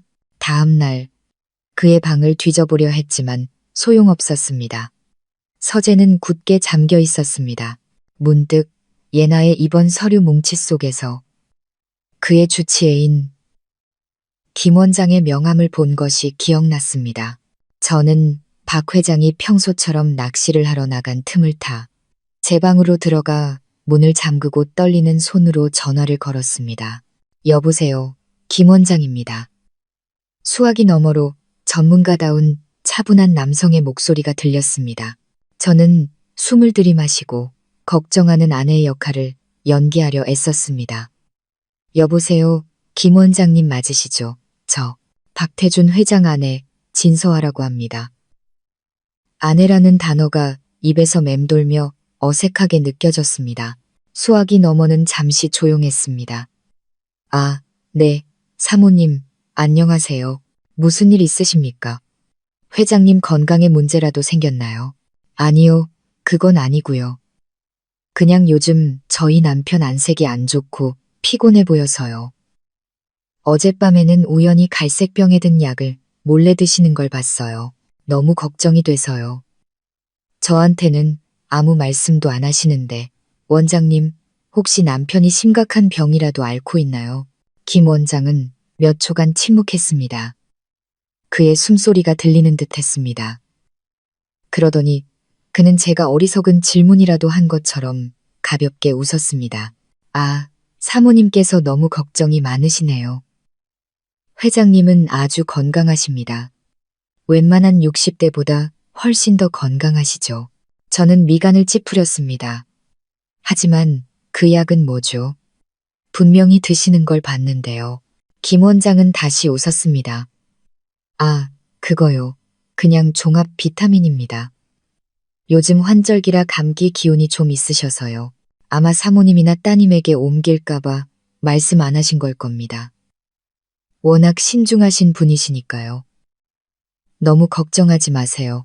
저는 전화기를 꽉 쥐었습니다. 비타민, 감기요. 네, 그게 다입니다. 안심하세요. 김 원장은 저를 안심시켰습니다. 저는 작은 목소리로 대답했습니다. 네, 그럼 다행이네요. 감사합니다, 원장님. 전화를 끊었지만 마음은 차갑게 식어 있었습니다. 의사는 거짓말을 하고 있었습니다. 저는 그가 거짓말을 하고 있다는 것을 확신했습니다. 단순한 감기 때문에 약을 몰래 먹고 비타민을 그렇게 고통스럽게 먹는단 말인가. 아니, 그들은 무언가를 숨기고 있었습니다. 박 회장은 병에 걸렸고 그의 주치의는 그것을 은폐하고 있었습니다. 저는 화려함 속에 살았지만 5평짜리 반지하 방에 살 때보다 더 숨이 막혔습니다. 반지하 방에서의 유일한 걱정은 돈이었습니다. 하지만 이곳에서는 돈이 있었지만 수천 가지의 걱정이 생겨났습니다. 그리고 요즘 가장 이상하고 두려운 것은 박 회장의 냉담함이 아니라 제 딸 예나에게 보이는 그의 기묘한 관심이었습니다. 그는 저를 전염병처럼 피하면서도 예나에게는 먼저 다가갔습니다. 그것은 제가 도무지 이해할 수 없는 일이었습니다. 제가 너무 젊어서 부담스럽다고 탓하던 그 남자가 신혼 첫날 밤의 실패 이후 제 얼굴을 똑바로 쳐다보지도 못하던 그 남자가 정원의 등나무 아래에서 인내심을 갖고 앉아 있었습니다. 무엇을 하기 위해서였을까요? 8살짜리 제 딸과 체스를 두기 위해서였습니다. 저는 제 방, 그 차가운 손님방 창문에서 정원을 내려다보았습니다. 박 회장이 예나에게 폰을 움직이는 법, 나이트가 움직이는 법을 가르쳐주고 있었습니다. 저를 볼 때는 냉정하고 굳어있던 그의 65살 얼굴이 제 딸을 볼 때는 이상할 정도로 다정했습니다. 예나가 바보 같은 술을 두었을 때 그는 진심으로 미소 지었습니다. 저는 그가 그렇게 웃는 것을 본 적이 없었습니다. 그 극명한 대조에 등골이 오싹했습니다. 그는 저를 무엇으로 생각하는 걸까? 그의 수치심을 목격한 증인. 예나는 순수한 아이였습니다. 일주일에 8번이 뭔지, 남자의 무력감이 뭔지 몰랐습니다. 예나의 눈에 그는 그저 인형을 사주고 예쁜 집에 살게 해주는 부자 아빠일 뿐이었습니다. 그렇습니다. 예나는 그에게 부담을 주지 않았습니다. 어느 날 오후 예나가 가벼운 기침을 했습니다. 아마 폐렴 후유증인 듯 했습니다. 제가 걱정하며 김집사를 부르려던 참에 낚시를 하러 간 줄 알았던 박 회장이 갑자기 방문 앞에 나타났습니다. 그는 저를 쳐다보지도 않고 예나에게 곧장 다가갔습니다. 그는 허리를 숙여 주름진 손을 아이의 이마에 댔습니다. 열이 좀 있군.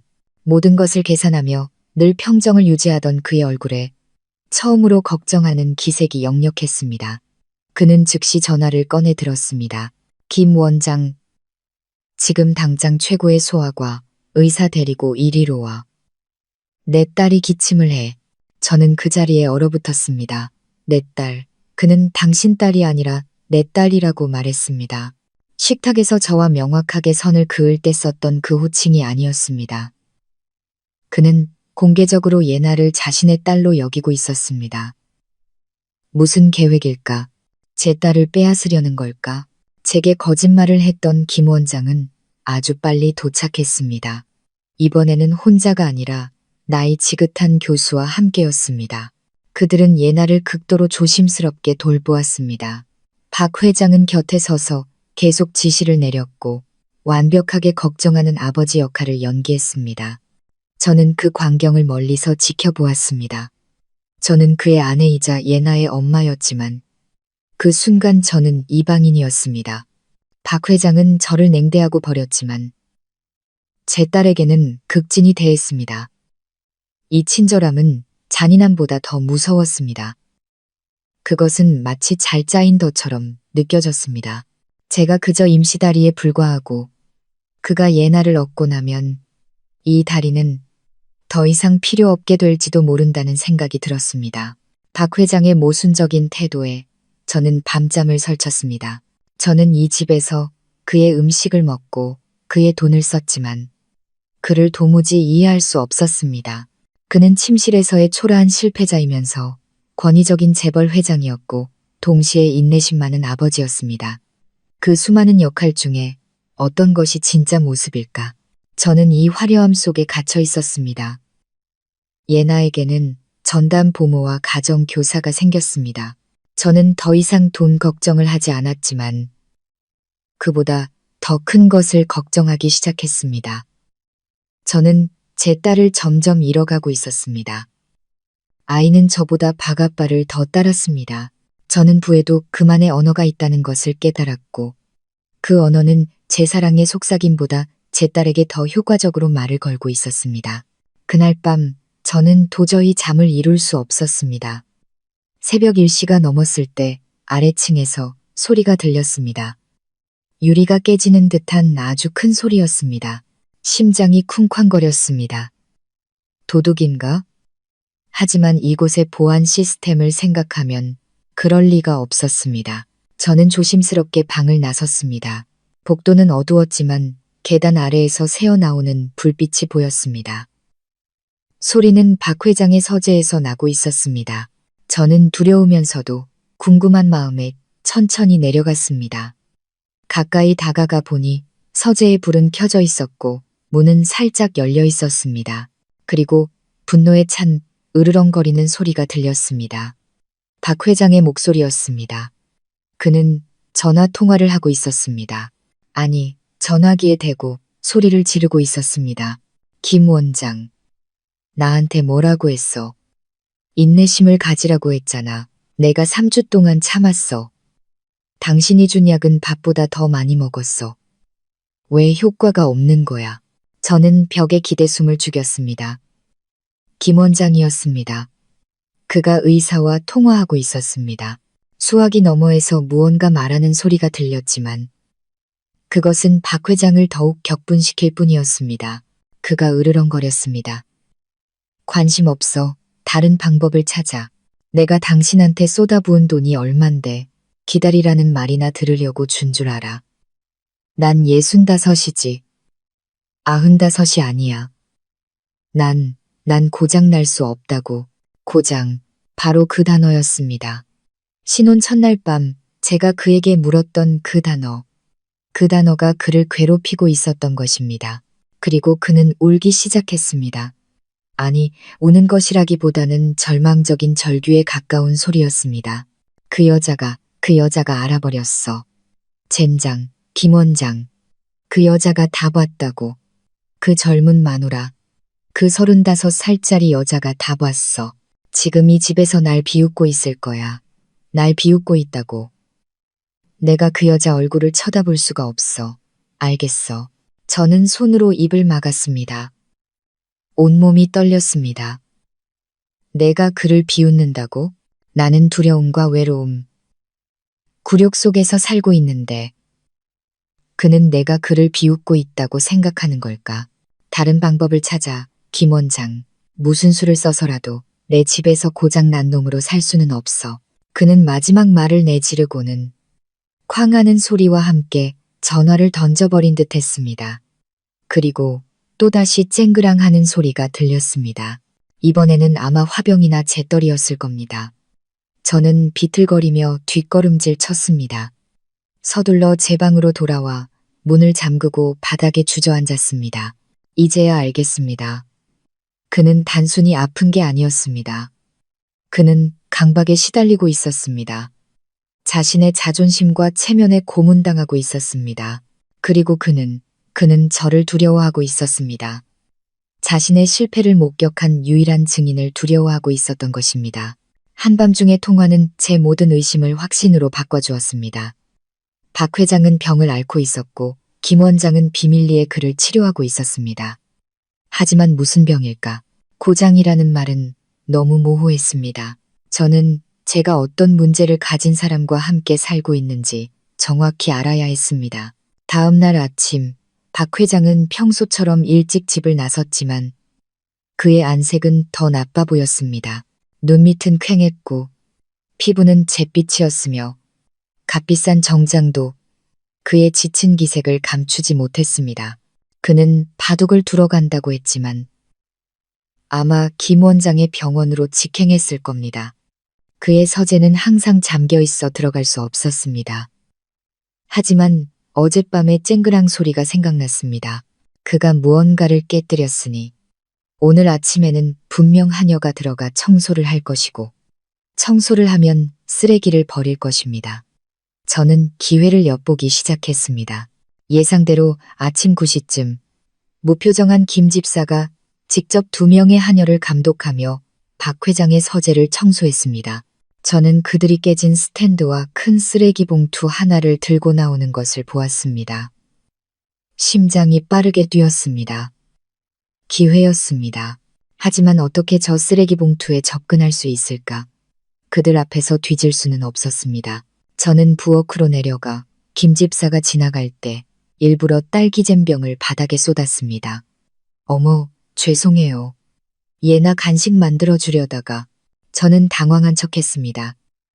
김 집사는 짜증이 가득한 얼굴로 저를 쳐다봤습니다.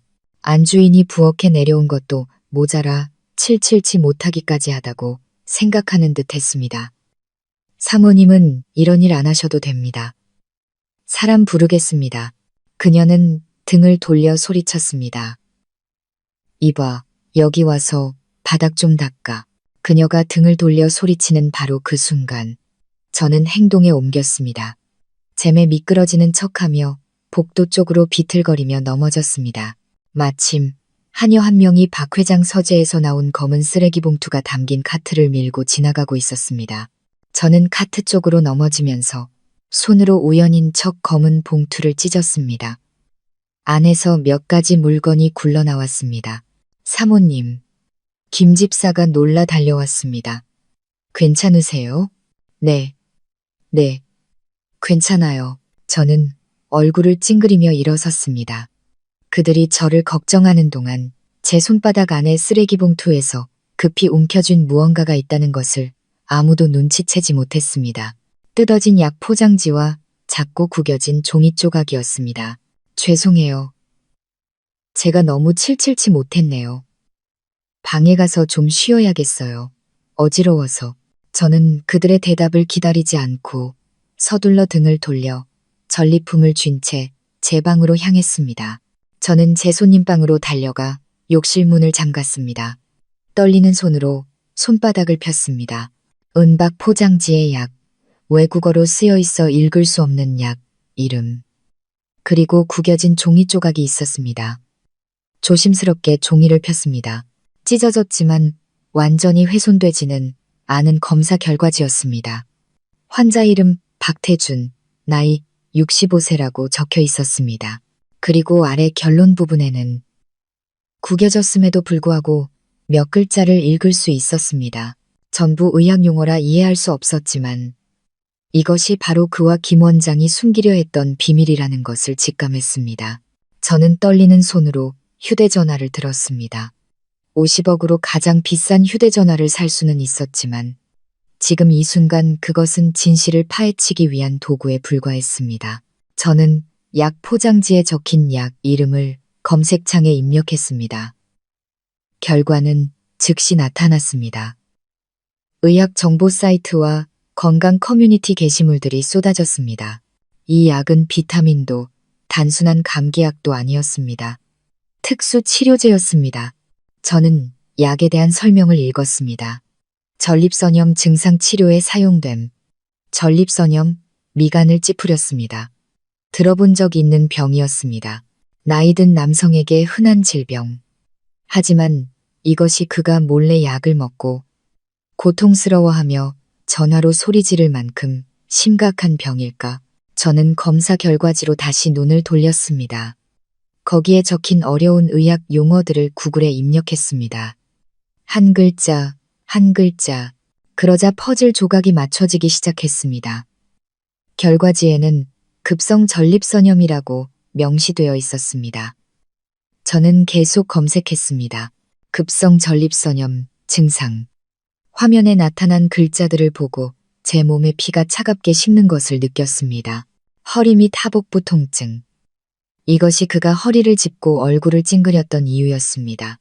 고열 및 오한, 이것이 김 원장이 감기라고 거짓말할 수 있었던 이유였습니다. 그리고 저는 마지막 줄, 가장 중요한 한 줄을 읽었습니다. 이 질병은 성기능에 심각한 영향을 미칠 수 있음. 발기부전, 부전. 저는 그 두 단어를 속삭였습니다. 온몸이 떨렸습니다. 이제야 모든 것을 이해했습니다. 신혼 첫날 밤, 그의 실패는 저 때문에 받은 압박감 때문도, 그가 늙어서도 아니었습니다. 그가 병을 앓고 있었기 때문이었습니다. 그의 남성성을 정면으로 공격하는 병. 그렇다면 일주일에 8번이라는 약속은 그가 병을 앓기 전에 한 말일까, 후에 한 말일까? 만약 후라면 그는 사기꾼이었다. 하지만 저는 더 잔인한 진실을 깨달았습니다. 그는 8번이라는 숫자를 저를 시험하기 위해서가 아니라 자기 자신을 속이기 위해 내세운 것이었습니다. 65, 부와 권력을 다 가진 그는 자신이 고장났다는 사실을 받아들일 수 없었습니다. 그는 35의 젊은 아내를 마치 만병통치약처럼 찾아온 것이었습니다. 제 젊음과 신선함이 자신을 치료해주고 의학이 해내지 못한 기적을 만들어낼 수 있으리라 희망했던 것입니다. 그리고 기적이 일어나지 않자 그는 무너졌습니다. 그는 자신의 만병통치약이 되지 못한 저를 탓했던 것입니다. 저는 바닥에 주저앉아 헛웃음을 터뜨렸습니다. 쓰라리고 씁쓸한 웃음이었습니다. 결국 저는 50억에 팔려온 것이 봉사를 위해서가 아니라 실험을 위해서였던 것입니다. 처참하게 실패한 실험, 그리고 저는 지금 한 늙은 남자의 자존심이 무너진 잔해 속에서 살고 있었습니다. 제 씁쓸한 웃음소리가 욕실 안에서 울리다 잦아들었습니다. 저는 차가운 타일 바닥에 주저앉은 채 여전히 약 포장지와 검사 결과지를 꽉 쥐고 있었습니다. 때때로 진실은 거짓말보다 더 적나라하고 처참했습니다. 결국 50억 원으로 저를 사오고 오만하게 일주일에 8번을 요구했던 65의 남자는 사실 자신의 자존심과 힘겹게 싸우고 있는 환자에 불과했던 것입니다. 저는 문득 전 남편을 떠올렸습니다. 예나의 양육비를 주지 않겠다고 소리친 순간부터 그는 제게 더 이상 전 남편이 아니라 그저 그놈일 뿐이었습니다. 그놈도 박 회장처럼 실패했던 밤들이 있었습니다. 그는 저보다 5살이나 어렸고 한창 혈기왕성할 나이였지만 밤샘 술과 도박은 일찌감치 그의 몸을 갉아먹고 있었습니다. 하지만 그의 반응은 달랐습니다. 그는 결코 침묵하거나 부끄러워하거나 자신의 잘못이라고 생각하지 않았습니다. 그날 밤이 생생하게 기억납니다. 그가 실패하자 그는 술과 자격지심으로 붉어진 눈으로 저를 돌아보며 소리쳤습니다. 당신 탓이야. 당신은 통나무 같다고. 아무 감정도 없잖아. 그는 자신의 실패를 저를 모욕하고 제가 형편없는 아내라고 비난하는 핑계로 삼았습니다.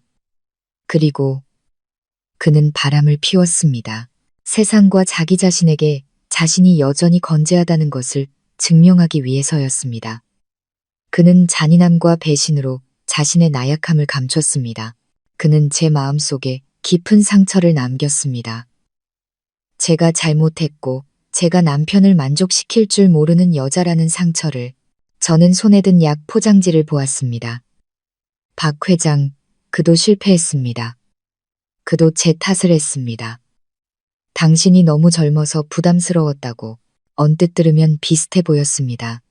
남자는 자존심에 상처를 입으면 곁에 있는 여자에게 책임을 돌리려 합니다. 하지만 무언가 달랐습니다. 전 남편은 그 비난을 저를 공격하는 무기로 썼지만 박 회장은 그것을 자신을 방어하는 방패로 썼습니다. 전 남편은 제가 잘못했다고 믿게 만들고 싶어 했지만 박 회장은 그저 자신이 잘못하지 않았다고 믿고 싶어 했습니다. 그는 다른 여자를 찾지 않았고 저를 더 모욕하지도 않았습니다. 그는 도망치는 길을 택했습니다. 서재로 바둑과 낚시 뒤로 숨었습니다. 밤에는 혼자 몰래 약을 먹고 전화기에 대고 소리를 질렀습니다. 그는 저에게 잔인하지 않았습니다. 그는 자기 자신에게 잔인했습니다. 그는 자존심이라는 감옥에 스스로를 가두고 고문하고 있었습니다. 저는 깨달았습니다. 50억 원은 제가 봉사하는 대가가 아니었습니다. 그것은 그가 저를 실험 대상으로 그의 쓰러져가는 남성성을 위한 마지막 시험대로 고용하는 대가였습니다. 그리고 시험이 실패하자 저는 그 처참함의 증거물이 되어버렸습니다. 그는 저를, 제 시선을 두려워했던 것입니다. 이 집에 발을 들인 이래 처음으로 저는 그가 무서운 재벌 회장이나 변태적인 고객으로 보이지 않았습니다. 저는 그저 자신의 그림자에 짓눌려 고통받는, 외롭고 병든, 그리고 불쌍한 65살의 노인을 보았습니다. 제 분노는 사라지고 굴욕감도 옅어졌습니다. 그 자리에는 모호한 연민만이 남았습니다. 저는 이 상황을 계속 내버려 둘 수 없다고 생각했습니다. 이 침묵과 회피는 이 화려한 저택을 숨막히는 지하실로 만들고 있었습니다. 그는 제가 자신을 비웃고 있다고 생각했고 그가 저를 피할수록 의심은 커져만 갔습니다. 저는 8년 동안 자신의 나약함을 비난으로 감추는 남편과 살았습니다. 이제는 병을 침묵으로 감추는 남편과 살고 싶지 않았습니다. 저는 50억을 가졌고 딸의 미래를 보장받았습니다. 이론적으로는 그를 내버려 두고 허수아비 안주인으로 살며 그의 돈을 쓰고 딸을 키울 수도 있었습니다. 하지만 그럴 수 없었습니다. 그의 침묵과 숨겨진 고통이 저를 불편하게 했습니다.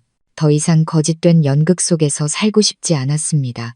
그날 밤 저는 그를 기다리기로 결심했습니다. 예나를 일찍 재우고 부모에게 잘 돌봐달라고 부탁했습니다. 저는 제 방이 아닌 그가 집에 돌아오면 반드시 지나쳐야 하는 중앙거실에 앉았습니다. 불을 환하게 켜는 대신 노란 스탠드 불빛 하나만 남겨두었습니다. 솔직한 대화를 하고 싶었습니다. 밤 10시가 다 되어 익숙한 차 소리가 들렸습니다. 그가 바둑을 두고 돌아온 것입니다. 무거운 나무 문이 열리고 박 회장이 지치고 잿빛 얼굴로 들어섰습니다. 그가 거실에 앉아 기다리는 저를 보고는 깜짝 놀라 그 자리에 멈춰 섰습니다. 마치 도둑질하다 들킨 사람처럼 당황한 기색이 역력했습니다. 그는 제가 여기서 자신을 기다릴 줄은 상상도 못했던 것입니다. 아, 아직 안 잤나? 그가 입을 열었습니다. 목소리는 메말라 있었고 여전히 서먹한 질문이었습니다. 그는 넥타이를 풀며 제 눈을 똑바로 쳐다보지 못하고 계단을 올라 자신의 안전지대인 서재로 가려고 했습니다. 저는 일어섰습니다. 더 이상 그가 도망치게 둘 수 없었습니다. 회장님, 제 목소리는 차분했습니다. 드릴 말씀이 있어요. 그는 걸음을 멈췄지만 여전히 등을 돌린 채였습니다. 그가 피곤한 한숨을 내쉬었습니다. 나 피곤해. 중요한 일이면 내일 얘기하지. 그는 다시 걸음을 옮기려 했습니다. 그런가요? 저는 여전히 차분한 목소리로 말했습니다. 회장님의 바둑보다 더 중요한 얘기일 텐데요. 그가 돌아섰습니다. 그의 얼굴에는 짜증이 역력했습니다. 도대체 뭘 원하나? 돈이라면 저는 그가 말을 끝내게 두지 않았습니다. 저는 천천히 그에게 다가가 손바닥을 폈습니다. 노란 불빛 아래 제가 쓰레기통에서 주우는 박 약 포장지가 놓여 있었습니다. 이거 드시면 굳이 쉬실 필요도 없을 텐데요. 제 목소리는 가벼웠지만 한 글자 한 글자가 납처럼 무겁다는 것을 알았습니다. 박 회장의 얼굴색이 변했습니다. 그는 약 포장지를 뚫어져라 쳐다보다가 저를 올려다보았습니다. 그의 눈은 놀라움과 분노로 커져 있었습니다. 당신, 그거 어디서 났어? 그가 으르렁거렸습니다. 어디서 났는지는 중요하지 않죠. 저는 그의 눈을 똑바로 쳐다보았습니다. 그에 대한 두려움은 이제 사라졌습니다. 중요한 건 오늘 밤 저와 솔직하게 얘기하시겠어요? 아니면 제가 김 원장님과 따로 약속을 잡아야 할까요? 요즘 보니 회장님보다 그분이 저랑 더 쉽게 얘기해 주시는 것 같아서요. 제 말, 특히 김 원장이라는 이름은 박 회장이 애써 쌓아 올린 방어벽을 무너뜨리는 마지막 망치질과도 같았습니다. 그의 얼굴에서 분노가 사라지고 그 자리에는 완전한 붕괴만이 남았습니다. 그는 더 이상 권위적인 재벌 회장이 아니었습니다. 그는 비틀거리며 윤이 나는 원목 계단 난간을 잡았습니다. 그러지 않았다면 그는 그대로 주저앉았을지도 모릅니다. 당신 다 알고 있었나? 그가 숨을 헐떡였습니다. 그의 목소리에는 더 이상 위험이 없었고 모든 것이 발각된 늙은이의 떨림만이 있었습니다. 그는 저를 아내가 아닌 판사처럼 쳐다보았습니다. 저는 대답하지 않았습니다. 그저 약 포장지를 쥔 채 그를 바라보았습니다. 제 침묵은 천마디의 고발보다 더 무서웠습니다. 그는 제가 모든 것을 알고 있다는 것을 깨달았습니다. 병에 대해, 김 원장의 거짓말에 대해, 그리고 그의 은밀한 행동에 대해 그는 가장 낮은 계단에 털썩 주저앉았습니다. 그의 직원 중 누구도 상상하지 못했을 광경이었습니다. 위풍당당하던 회장님이 자신의 집 계단에 웅크리고 앉아 있었습니다. 그는 두 손으로 머리를 감쌌고 은발이 불빛 아래 초라하게 흩날렸습니다. 그래, 그는 마침내 인정했습니다. 그의 목소리는 지치고 힘이 없었습니다. 그래, 나 아파. 몇 달 됐어. 그는 고개를 들었습니다. 충혈된 눈에는 핏발이 서 있었습니다. 급성 전립선염이야. 이제 만족하나? 저는 여전히 침묵했습니다. 만족하지 않았습니다. 그저 제 생각이 맞았을 뿐이었습니다. 그럼 왜? 저는 왜 거짓말을 했는지, 왜 8번이라는 조건을 내걸었는지 물으려 했습니다. 제 생각을 읽은 듯 그가 헛웃음을 터뜨렸습니다. 메마르고 처량한 웃음소리가 넓은 현관에 울려 퍼졌습니다. 내가 왜 8번이라고 했냐고? 왜 당신 같은 젊은 아내를 사왔냐고? 그가 계단을 주먹으로 내리쳤습니다. 자존심 때문이야, 알겠어? 65 먹은 놈의 멍청한 자존심 때문이라고. 그는 고개를 숙였습니다. 나는 받아들일 수가 없었어. 나는 모든 걸 가졌는데. 돈, 권력. 그런데 내가 고장났다고 나는 생각했어. 그가 절망적인 눈빛으로 저를 올려다 보았습니다. 당신은 점잖아. 35. 당신의 젊음, 당신의 신선함이 기적이 될 수 있을 거라고. 나를 다시 되찾게 해줄 수 있을 거라고 생각했어. 나는 스스로를 속였던 거야. 당신을 마지막 시험약처럼 이 집에 데려온 거라고. 그리고 그날 밤 그가 떨리는 목소리로 말을 이었습니다. 내가 실패했을 때 당신이 나를 쳐다보는 걸 봤어. 그 눈빛.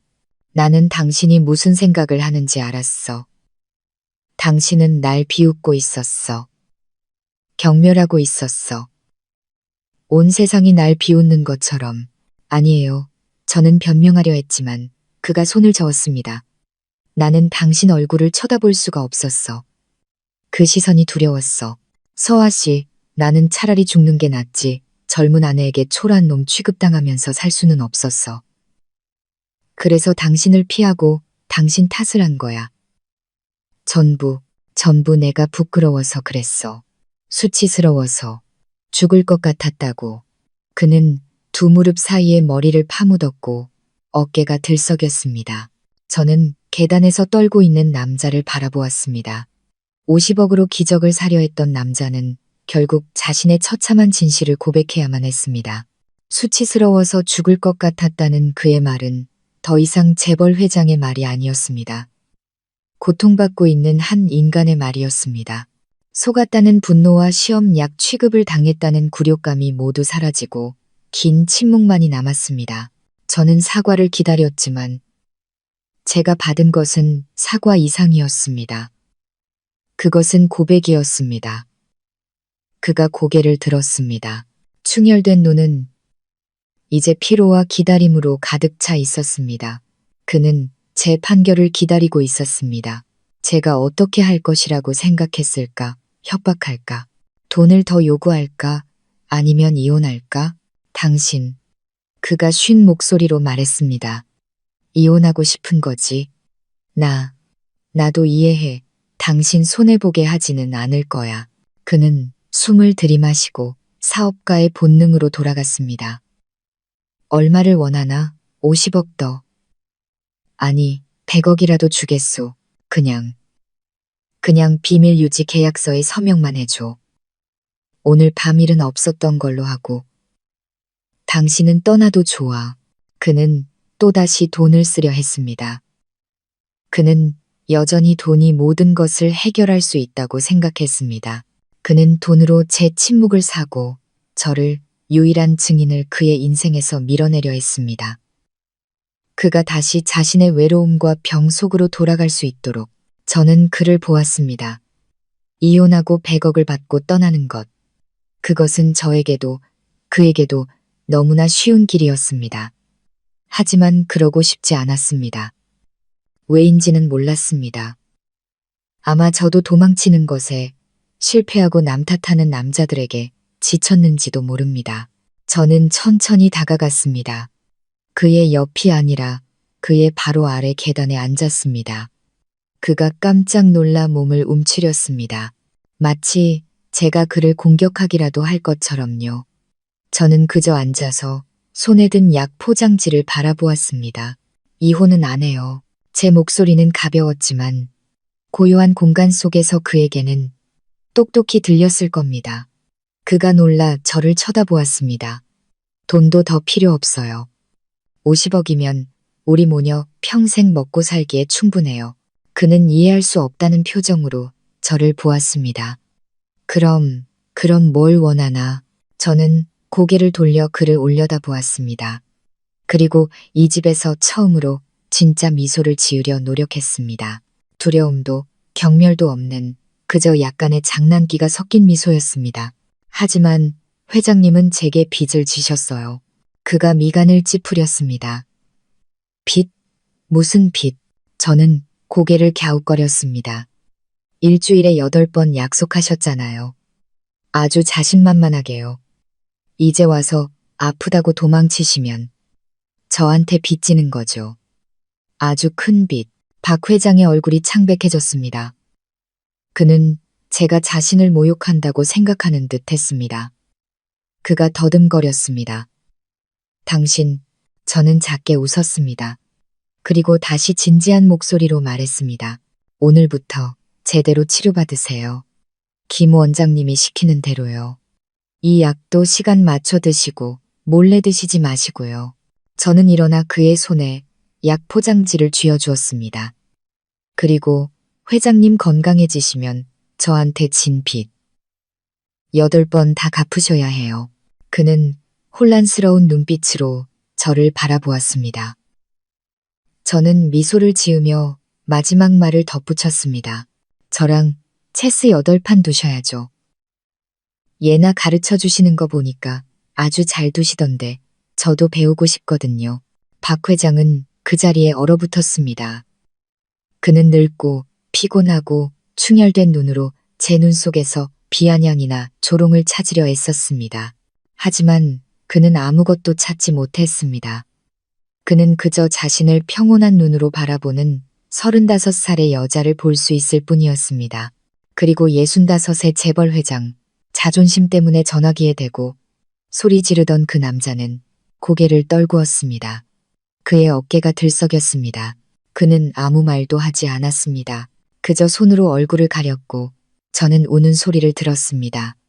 절규가 아니라 너무나 오랫동안 짊어져 온 짐을 마침내 내려놓은 사람의 흐느낌이었습니다.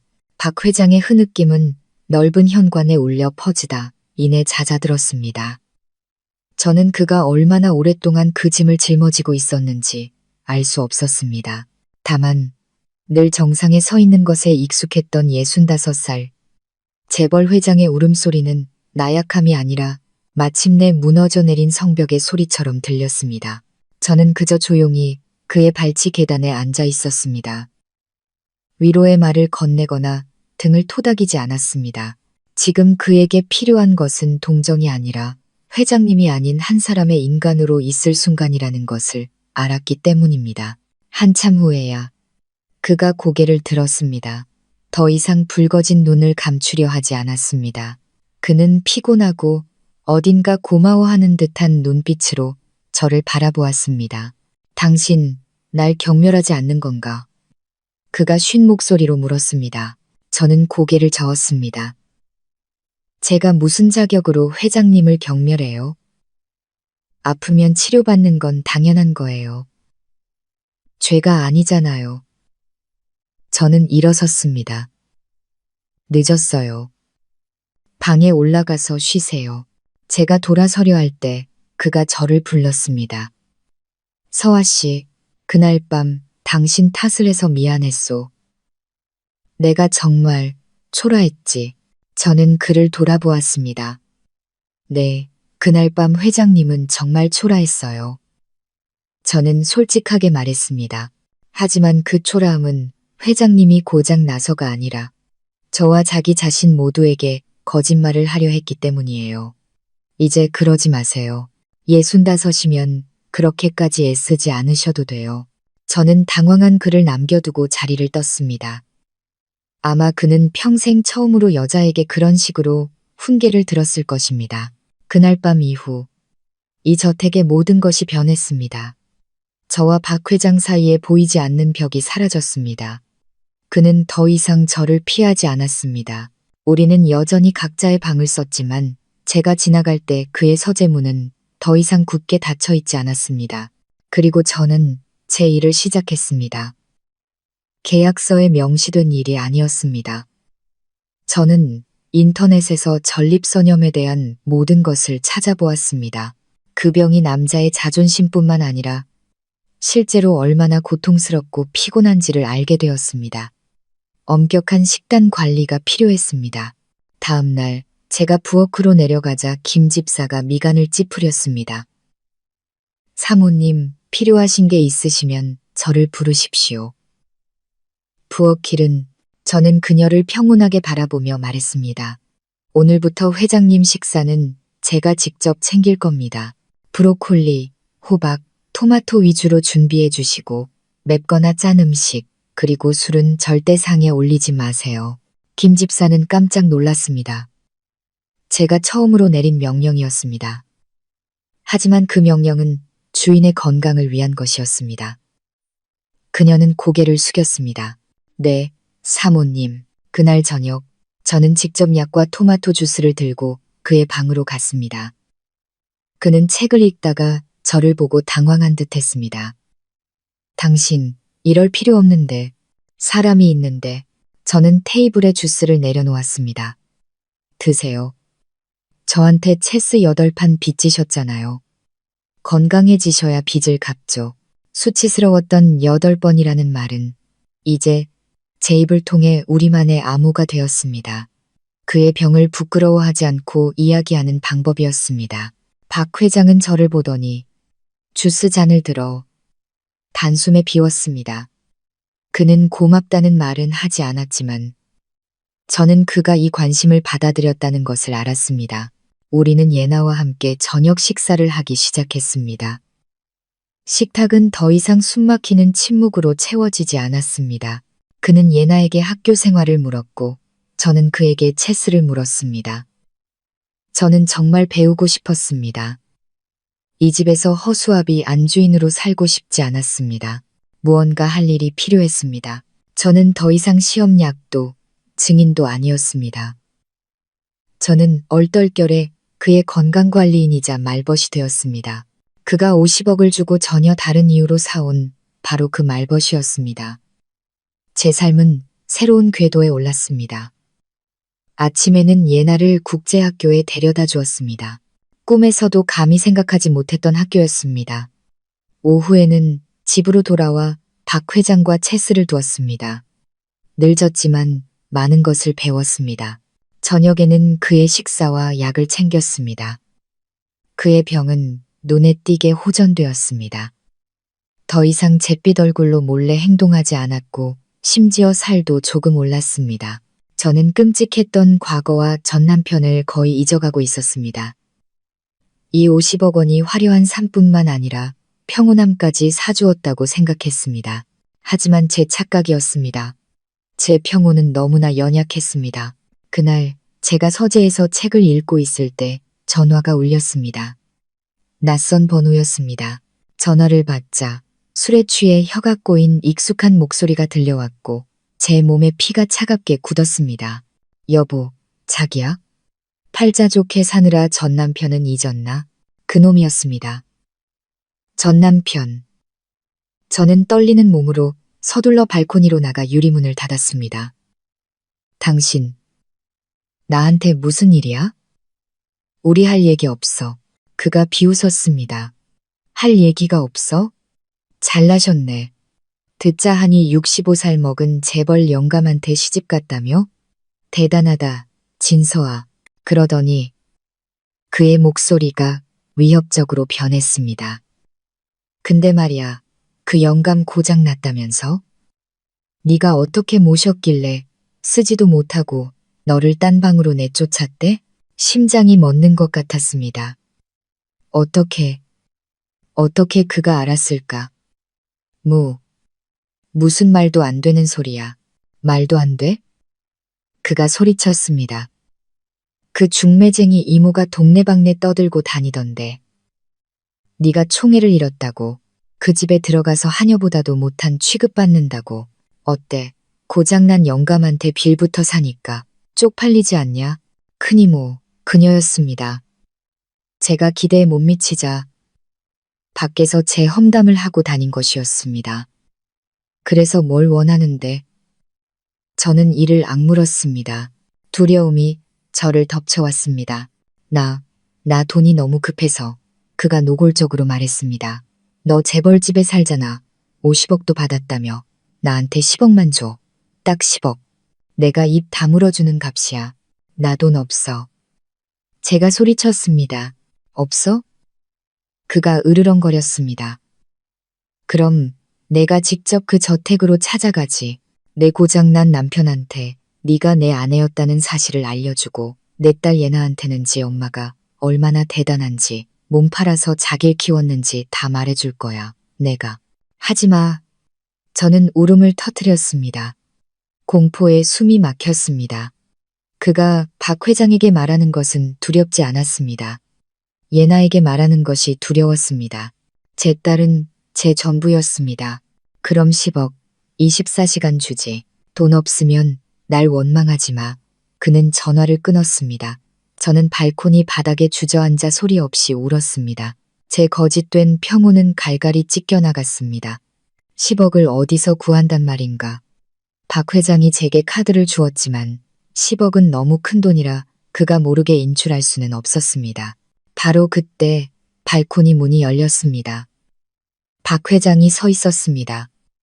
그는 모든 것을 들었습니다. 그의 얼굴에는 분노도 놀라움도 없었습니다. 무서울 정도로 평온했습니다. 그놈이 어디서 만나자고 했나? 그가 물었습니다.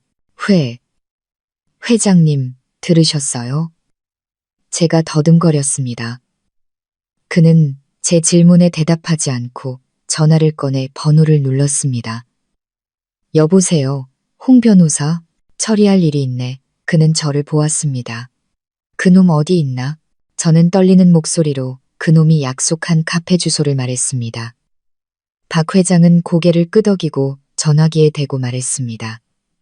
지금 오후 카페에 있는 놈 하나 찾아 내 아내를 협박하고 있어.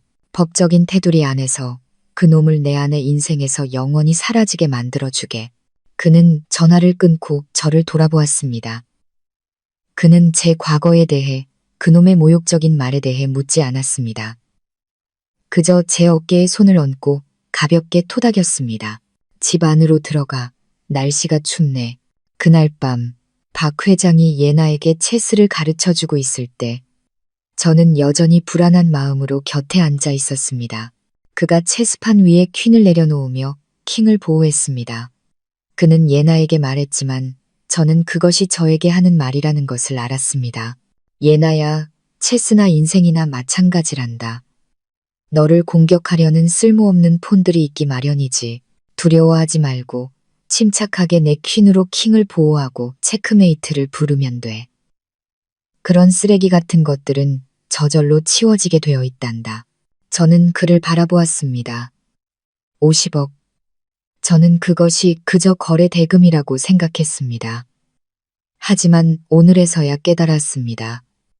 그것은 단지 돈이 아니었습니다. 그것은 보호였습니다.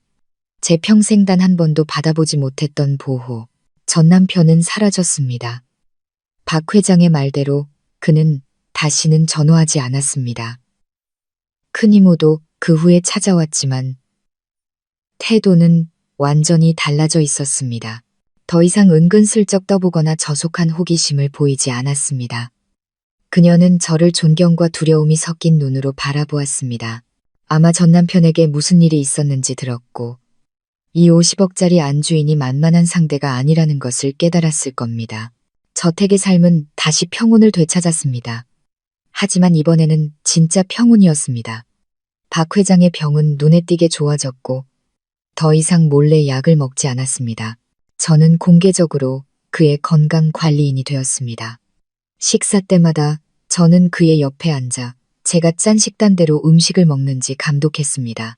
그는 더 이상 무서운 회장님도 초라한 환자도 아니었습니다. 그는 예나의 박 아빠이자 제 나이 든 친구 박 회장님이 되었습니다. 우리는 더 많은 대화를 나누었습니다. 8번이나 50억에 대한 이야기가 아니었습니다. 제가 읽는 책에 대해, 그가 말하는 주식 시장에 대해, 그리고 우리 모두의 예나에 대해 이야기했습니다. 비가 내리는 어느 저녁, 도시가 깨끗하게 씻겨나가고 공기는 상쾌하고 시원했습니다. 예나는 깊이 잠들었고 저는 거실의 벽난로 앞에서 책을 읽고 있었습니다. 집은 고요했습니다. 박 회장이 서재에서 내려왔습니다. 그는 더 이상 저녁에 낚시를 가거나 바둑을 두러 가지 않았습니다. 그는 녹차를 우려 제 맞은편 의자에 앉았습니다. 멀리 떨어진 소파가 아니라 바로 가까운 의자였습니다. 우리는 잠시 침묵했고 창밖으로 빗소리만 들렸습니다. 건강이 많이 좋아졌어. 그가 갑자기 입을 열었습니다. 목소리는 낮고 따뜻했습니다. 김 원장은 기적이라고 하더군. 당신이 짜준 식단 덕분이라고 했지만 나는 알아. 그가 저를 보았습니다. 마음이 편해져서라는 걸. 저는 책을 덮었습니다. 건강해지셔서 다행이에요.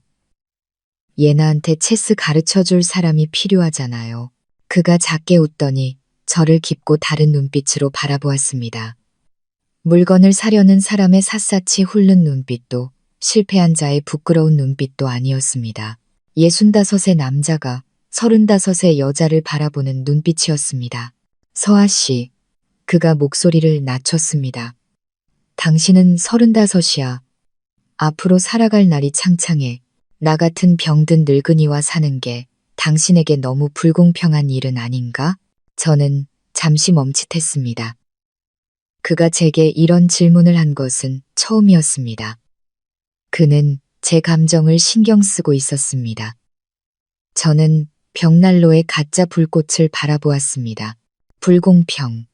불공평이요? 제가 되물었습니다. 딸 병원비 500만 원 때문에 사방팔방 뛰어다녀야 했을 때가 불공평했죠.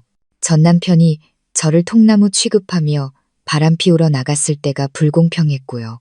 저는 그를 평온하게 돌아보았습니다. 하지만 여기서는 저에게는 집이 있고 제 딸은 안전하고 그리고 친구가 있어요. 친구. 그가 놀란 듯 했습니다. 네. 까다롭고 자존심 센. 하지만 나쁘지는 않은 늙은 친구요. 저는 미소 지었습니다. 박 회장은 저를 보더니 그도 미소 지었습니다. 진심으로 따뜻한 미소였습니다.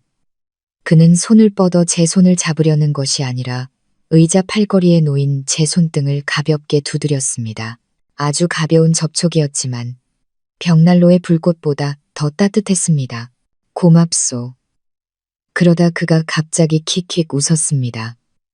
그럼 난 아직 당신에게 체스 8판 빚진 거군. 한 달 내내 내가 가르치기만 했지 당신 한 판도 못 이겼잖아. 저도 웃음을 터뜨렸습니다. 8이라는 숫자는 그 의미를 완전히 바꾸었습니다. 아니요. 저는 고개를 저었습니다. 이제 8번은 필요 없어요. 그게 무엇이든 간에요. 저는 그를 바라보았습니다. 한 판이라도 평생 함께 둘 수 있다면 그걸로 충분할 것 같아요. 박 회장은 아무 말 없이 저를 바라보다가 고개를 끄덕이고는 녹차 찻잔을 들어 제 쪽으로 내밀었습니다. 저도 제 찻잔을 들었습니다. 우리에게는 뜨거운 신혼 첫날 밤이 필요하지 않았습니다. 우리에게 필요한 것은 바로 이런 평온한 저녁이었습니다. 급이 내리던 밤으로부터 3년이 흘렀습니다. 시간은 저택의 정원을 흐르는 강물처럼 조용히 흘러갔습니다. 38배 저는 더 이상 3년 전에 절망하고 불안해하던 35의 여자가 아니었습니다. 돈에 대한 걱정, 신분에 대한 굴욕감, 모든 것이 아주 오래전에 꾼 악몽처럼 멀어졌습니다. 꿀처럼 노란 가을 햇살이 잔디밭에 길게 드리워진 오후, 저는 정원의 하얀 그네에 앉아 책을 읽고 있었습니다. 박 회장은 3년 전 제게 시내의 작은 갤러리를 열어주었습니다. 그는 제가 돈만 쓰는 안주인으로 살기를 원치 않는다며 저만의 공간을 갖고 싶어 했습니다. 그 갤러리는 이제 제 기쁨이자 일이자 세상이 되었습니다. 멀지 않은 곳에 돌 채스판 위에서 이제 11살이 된 예나가 눈을 가늘게 뜨고 고민하고 있었습니다. 아이는 똑똑하고 영리한 소녀의 티가 났습니다. 그 맞은편에는 이제 68이 된 박 회장이 앉아 있었습니다. 머리는 하얗게 새었지만 기색은 그 어느 때보다 좋았습니다. 그는 더 이상 까다로운 재벌 회장도 초라한 환자도 아니었습니다. 그는 예나의 박아빠이자 저의 할아버지, 스승, 그리고 늙은 친구였습니다. 전 남편은 정말로 사라졌습니다. 박 회장의 변호사와 이야기한 후 그는 겁에 질려 도망쳤다고 이모에게서 전해 들었습니다. 도박 빚이 너무 커져 더 이상 뜯어낼 곳이 없자 도시를 떠나야만 했다고 합니다. 그는 제 인생에서 깨끗하게 지워졌습니다. 제가 박 회장을 사랑하냐고요? 가끔 스스로에게 묻는 질문입니다. 그것은 젊은 날에 불타는 사랑도 제가 한때 환상에 품었던 열정도 아닙니다. 그것은 감사함과 존경심, 그리고 이해와 존중, 심지어 비밀 위에서 쌓아 올린 가족애와 같은 감정입니다. 그는 저와 예나에게 새로운 삶을 주었고, 저는 그에게 평온을 주며 자신의 자존심과 싸워 이기도록 도왔습니다. 문득 신혼 첫날 밤이 떠올랐습니다. 붉은 슬립과 일주일에 8번이라는 터무니없는 약속이 있었던 그 밤. 너무나 멀게 느껴집니다. 마치 저와 그만이 아는 한편의 농담. 비밀처럼요. 이제 우리에게는 그 8번이 필요하지 않습니다. 체크메이트. 예나의 외침이 제 생각의 흐름을 끊었습니다. 제가 또 아빠 이겼어요. 박 회장은 호탕하게 웃었습니다. 조금의 거짓도 없는 상쾌한 웃음이었습니다. 허허, 이 녀석 정말 잘 두는구나. 또 졌네. 그는 예나의 머리를 쓰다듬고는 저를 올려다보았습니다. 그의 눈빛은 온화하고 따뜻했습니다. 저도 미소를 지으며 책을 덮었습니다. 제 인생도 한판의 체스와 같았습니다. 막다른 길에 몰려 더 이상 물러설 곳이 없다고 생각했습니다. 하지만 단 한 번의 올바른 수, 절망 속에서 내린 선택 하나가 완전히 새로운 판을 열어주었습니다. 제가 감히 꿈꿔본 적도 없는 평온한 판을요. 오늘 이야기에 공감하셨다면 구독과 좋아요를 눌러주시고 여러분의 생각도 댓글로 남겨주세요. 마음 쉼터는 다음 이야기로 다시 찾아뵙겠습니다. 감사합니다.